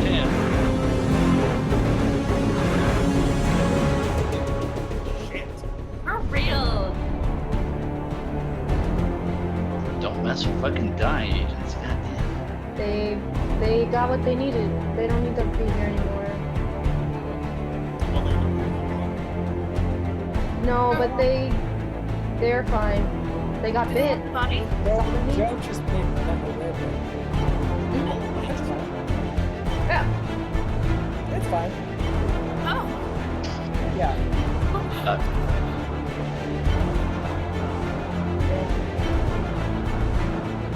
remember what I said before.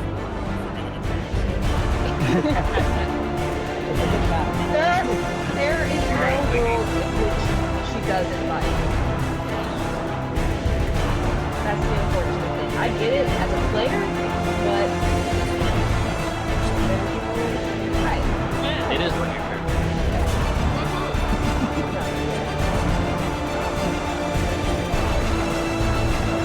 But that's, they don't need to be here.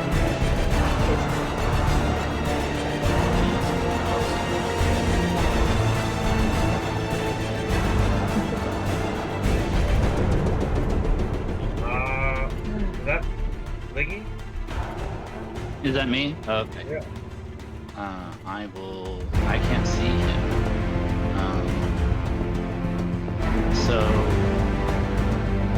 I think I can do much. I'm just gonna move there.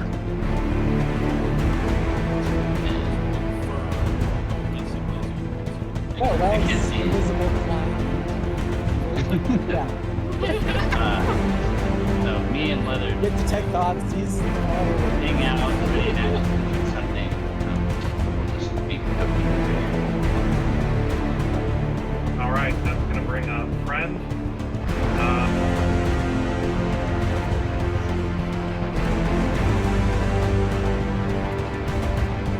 Friend's gonna bust out through the window. They're going to attempt to sniff out the innocent vortex. That was a 14 on the dice plus 6, so yes, they do sniff them out and will move forward to attack.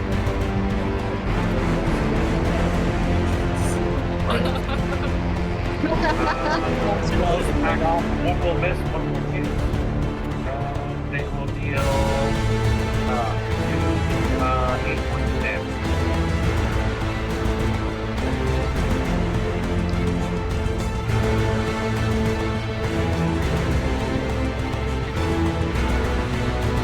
And that will bring up Joe's turn. So,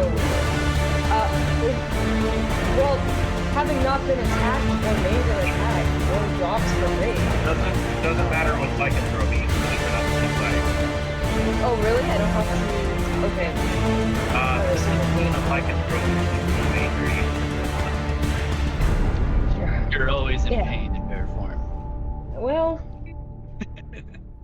And the emotional pain that you're going through right now, that's true. Very yeah, statement. it's tough. Well, that makes my turn slightly less pathetic. I am going to try to do what Friend has done. I mean, I've seen Friend make an attack. Are they out of invisibility No, friend is because of that attack? No, it's the 2 of clubs. Still invisible. Yes. Okay. Yes, because they're, have improved invisibility. Even though they have been attacked, they can keep. Yeah. Invisibility. Yeah, I got them right. Got it. Then I don't know if I can move there. I mean, I can. Do I attack at disadvantage? Do I need to use a bonus action to try to find him? Oh, make a perception check to see if you can sniff them out. Okay. I don't think so. It's a 10. That's gonna be a negative. Okay, then I think I'll use my Eternal differently. Since I don't know where they are. I think I'm gonna go back inside. Okay. I can break through that window. Leap over Lucrezia.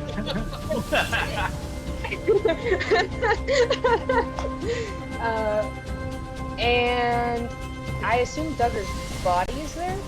Correct. Okay.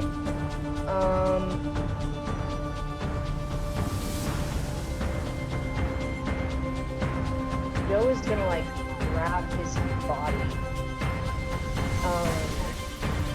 And start like trying to move it somewhere else. Do I use my movement? It's like picking him up like an action, or do I still have? Yeah, it's a free action. I'll allow it. Okay. Yeah, there's really. I think she'll move there and she'll take the dodge action, but she'll like stand over his body.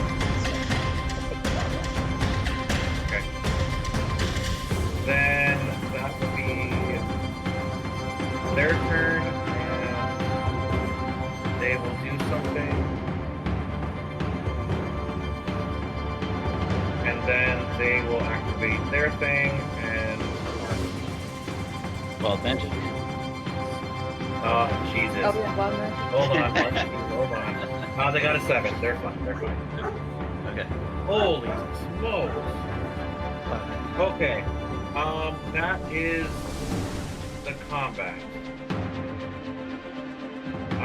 Holy Mother of God Almighty. Jesus Christ. That's just, okay.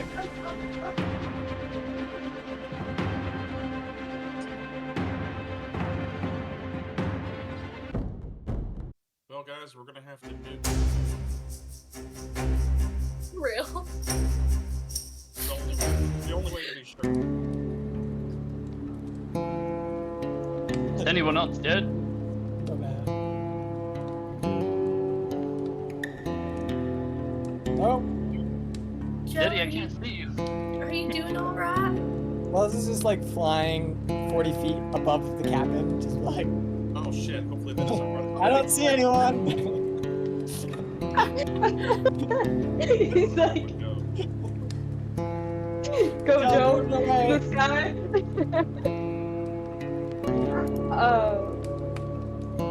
Okay, well, Joe loses her transformation. And sitting on the floor with her dad's head in her lap. And she just kind of is unmoving.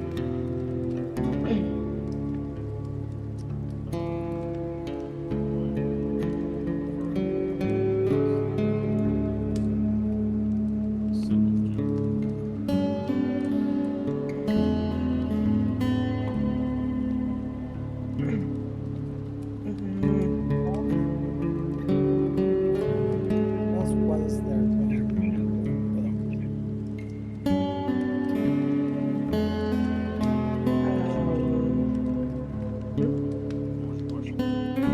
Oh, no, I was just thinking to myself.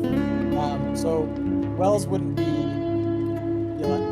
because I was thinking about it. Wells could have come in and been like, "Oh well, look, we still have the body, so I don't know why he left." But he saw the die agent get so he knows he's.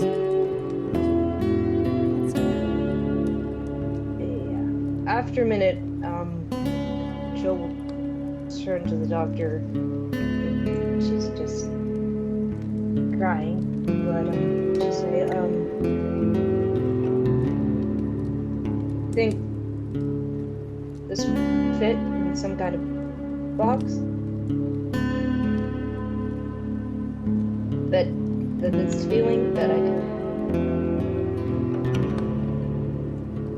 It can if you want it to.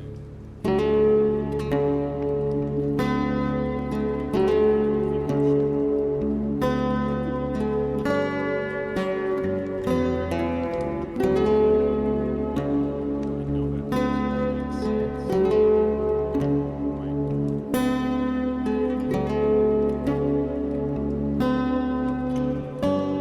Do you think that you could use your item and speak to your father in the spirit realm?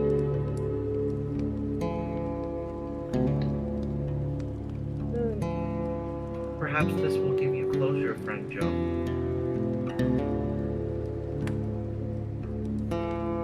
Right.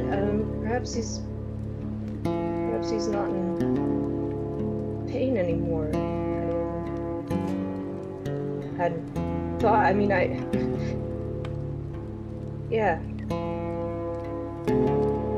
Perhaps this was some kind of mercy. Sure. She'll hold the feather pendant, and kind of like kiss it, and she'll whisper the name that she now knows he was given, of Duggar Gray.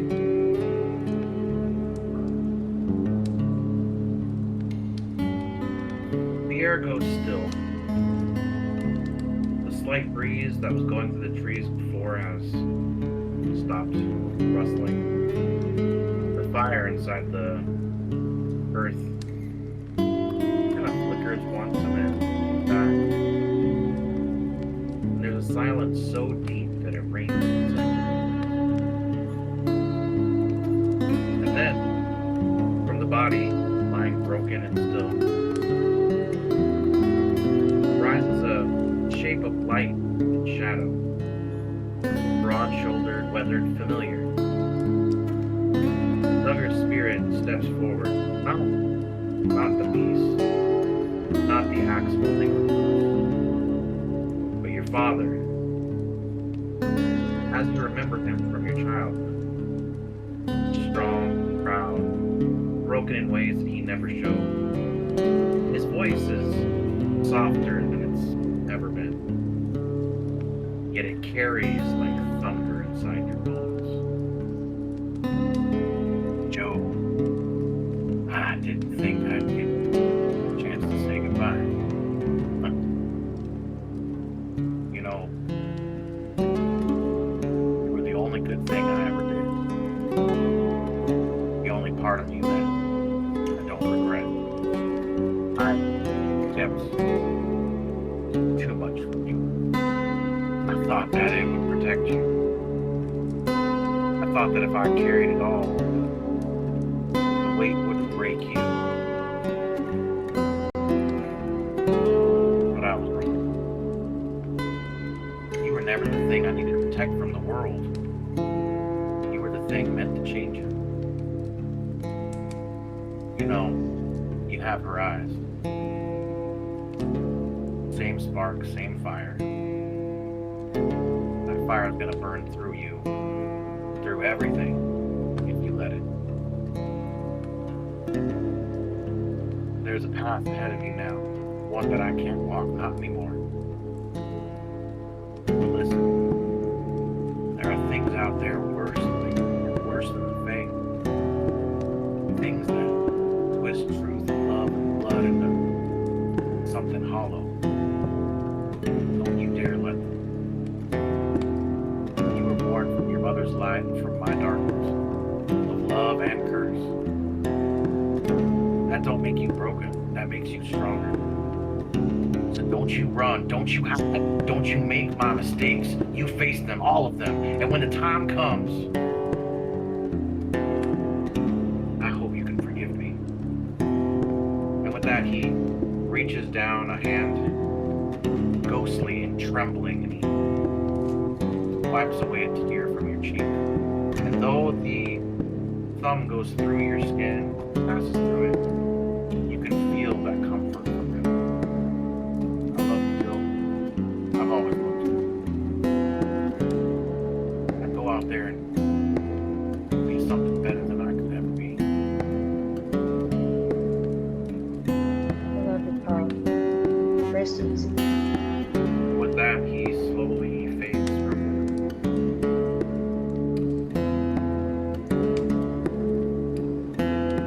I'm so sorry, Joe.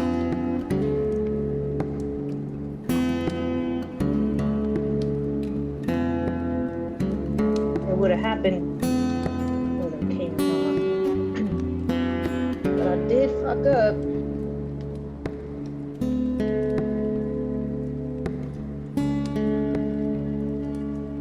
How did you Glad fuck?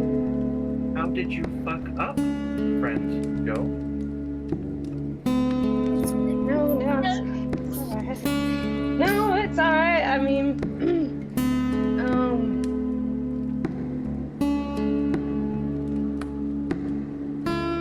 bit one of them. You gave them what you have. Oh yeah. And in time, That's why they left. If we don't kill them, but I'm sure they're prepared. And they'll have that army.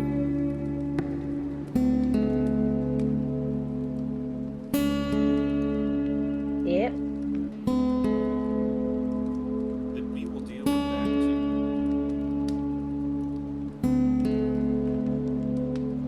We will find them. This is not defeat. I'm sorry, Zeddy. I don't know how you describe this other than defeat. How do we go on then? How do we pick ourselves up and continue if we think of it any other way? We don't have a choice, Exactly. right? was a So it's still a failure. defeat. This, We'll rise this above was a it. failure, but there are positives that we can take from this.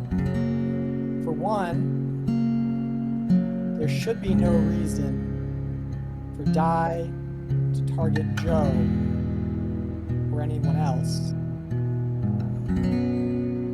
at this point. Are you sure? I'm not sure of that. I'm hardly sure of anything. But they have what they came for.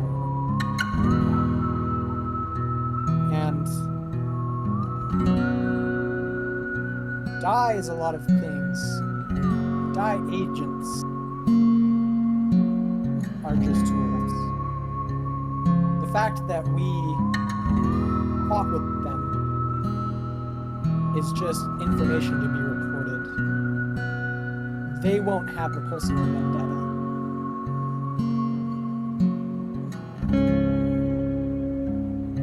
Now, what Dai does with that information, I don't know. But I doubt that we're gonna.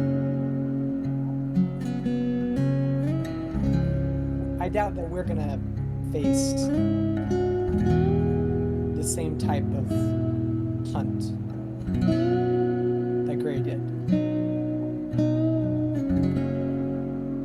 Joe? I think you can take comfort in the fact that you let your father be happy in his final moments.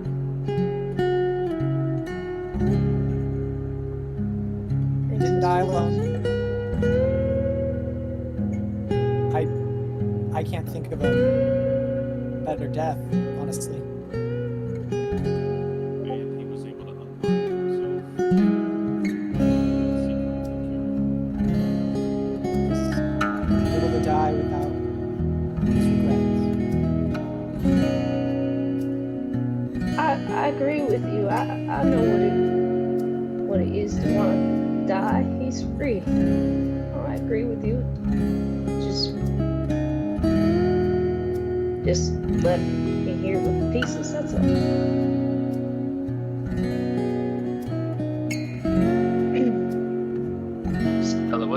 marrying your faith for a burial service or something similar.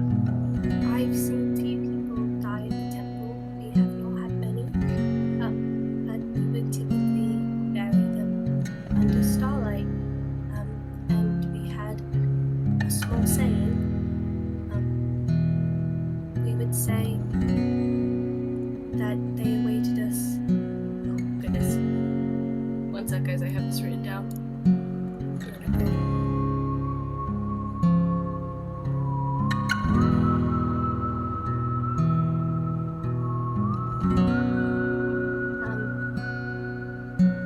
We would say that they rest in silence and that they await our fated journey home to them.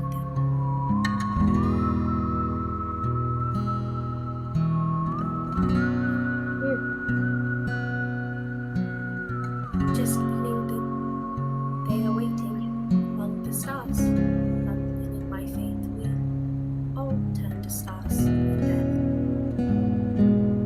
We will be waiting for them.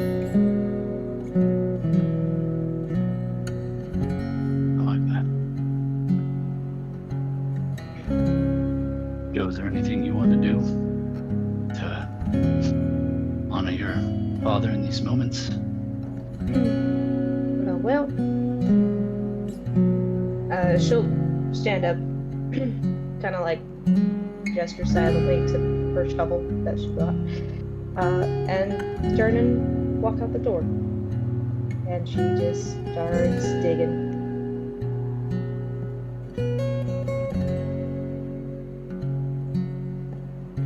I think Wells feels the need to do something. He can't. As the only one who truly knew Guy, I think he's feeling a lot of different things. And so I think he's going to busy himself searching the cabin for things that are useful. He knows that the old agent is going to have a couple stashes. Leggy will follow Joe out and take bait with him and have bait help you dig. Thanks. He'll help too, but bait will be a lot faster.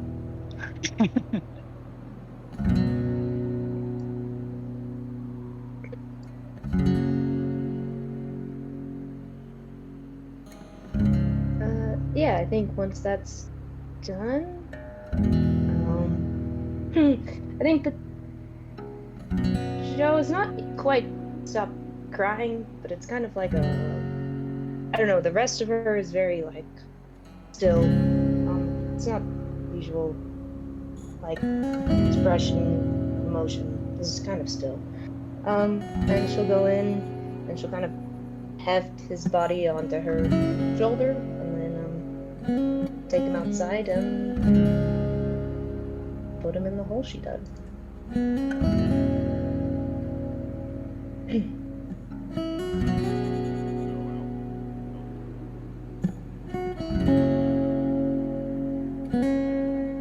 didn't know. Yeah, I think. Yeah. Sorry. No, you're fine. But in the few moments we were able to share together, it was evident that he was a good man.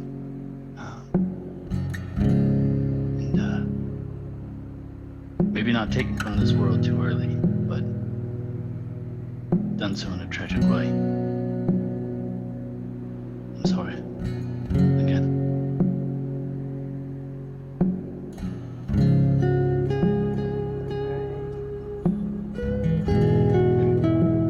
Thank you.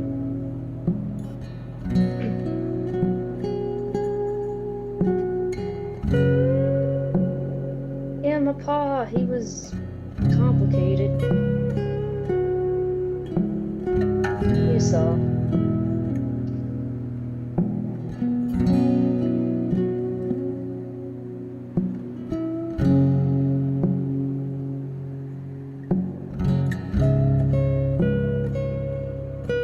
as you investigate the area, Wells, you're going to find two very important documents located under in a footlocker underneath Duggar's bed. Let me show you on the map where this is.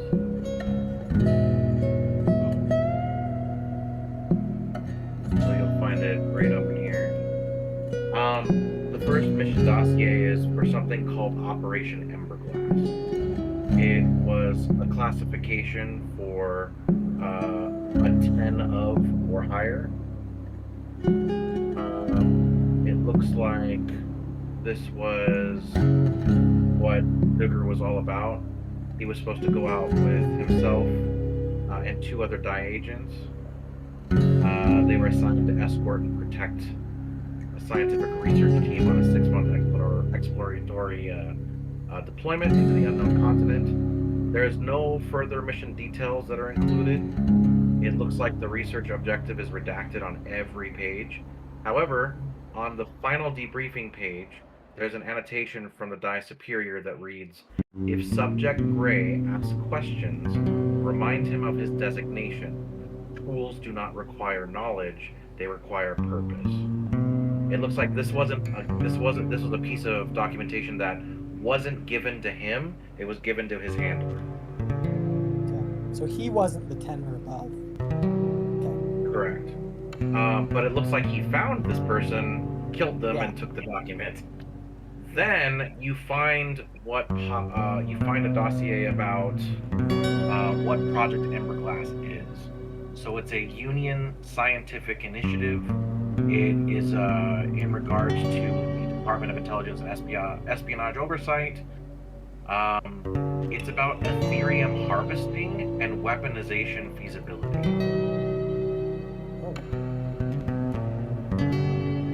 It appears that they had found a natural Ethereum vein, and they were in the process of mining it and bringing it back to the Union.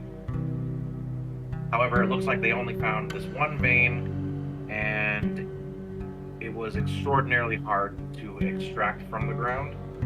Hence why it took 5 years for them to get what they got. And that was out in the unknown continent. That was out in the unknown continent. Yes. And it looks like it was approximately.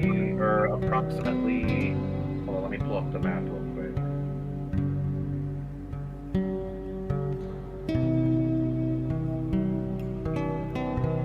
It was just north of the Rothmont Cliffs in the Crag Mountains is where this mining was.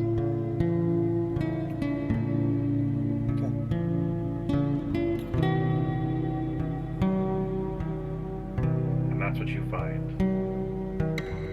Of course, there is some other stuff. There's like his old DIE honor coin, which basically ranks him. It shows his rank. It looks like he was an 8 of clubs. And there's even like bits of his old uniform in here. There's a bunch of like supplies and sundries that are located where the kitchen's at. In his office, it looks like there wasn't much. It looks like this office was recently made. If you ask Joe about it, that used to be her room. Yeah. And that's all you find. Of course, you also find the axe that I've posted in the treasure. Yeah. Oh. Silver linings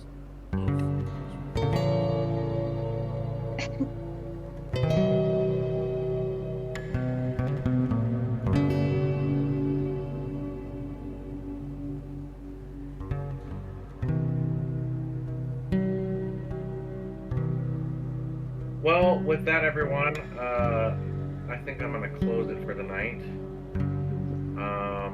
Hot dang, that was emotional.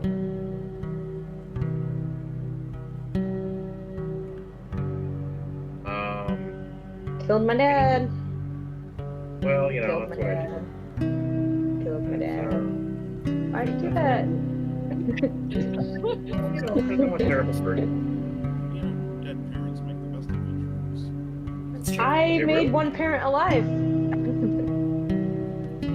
Technically, I do That was too. the problem. Yeah, watch out for your dad. Whatever. A little less attachment. Well, yeah, I guess we'll, wait, what's happening next week? Next week is the, Mother's Mother's Day, Day. isn't it? Got God, a long break. That's right. That's right. Then the week after that, we'll have a game, and then the week after that is Memorial Day weekend, and I'll be gone. But then after that, that's like 9 sessions, 8 sessions in a row. So get excited. Yeah. All right, folks. Well, Okay. you guys are awesome. We'll chat.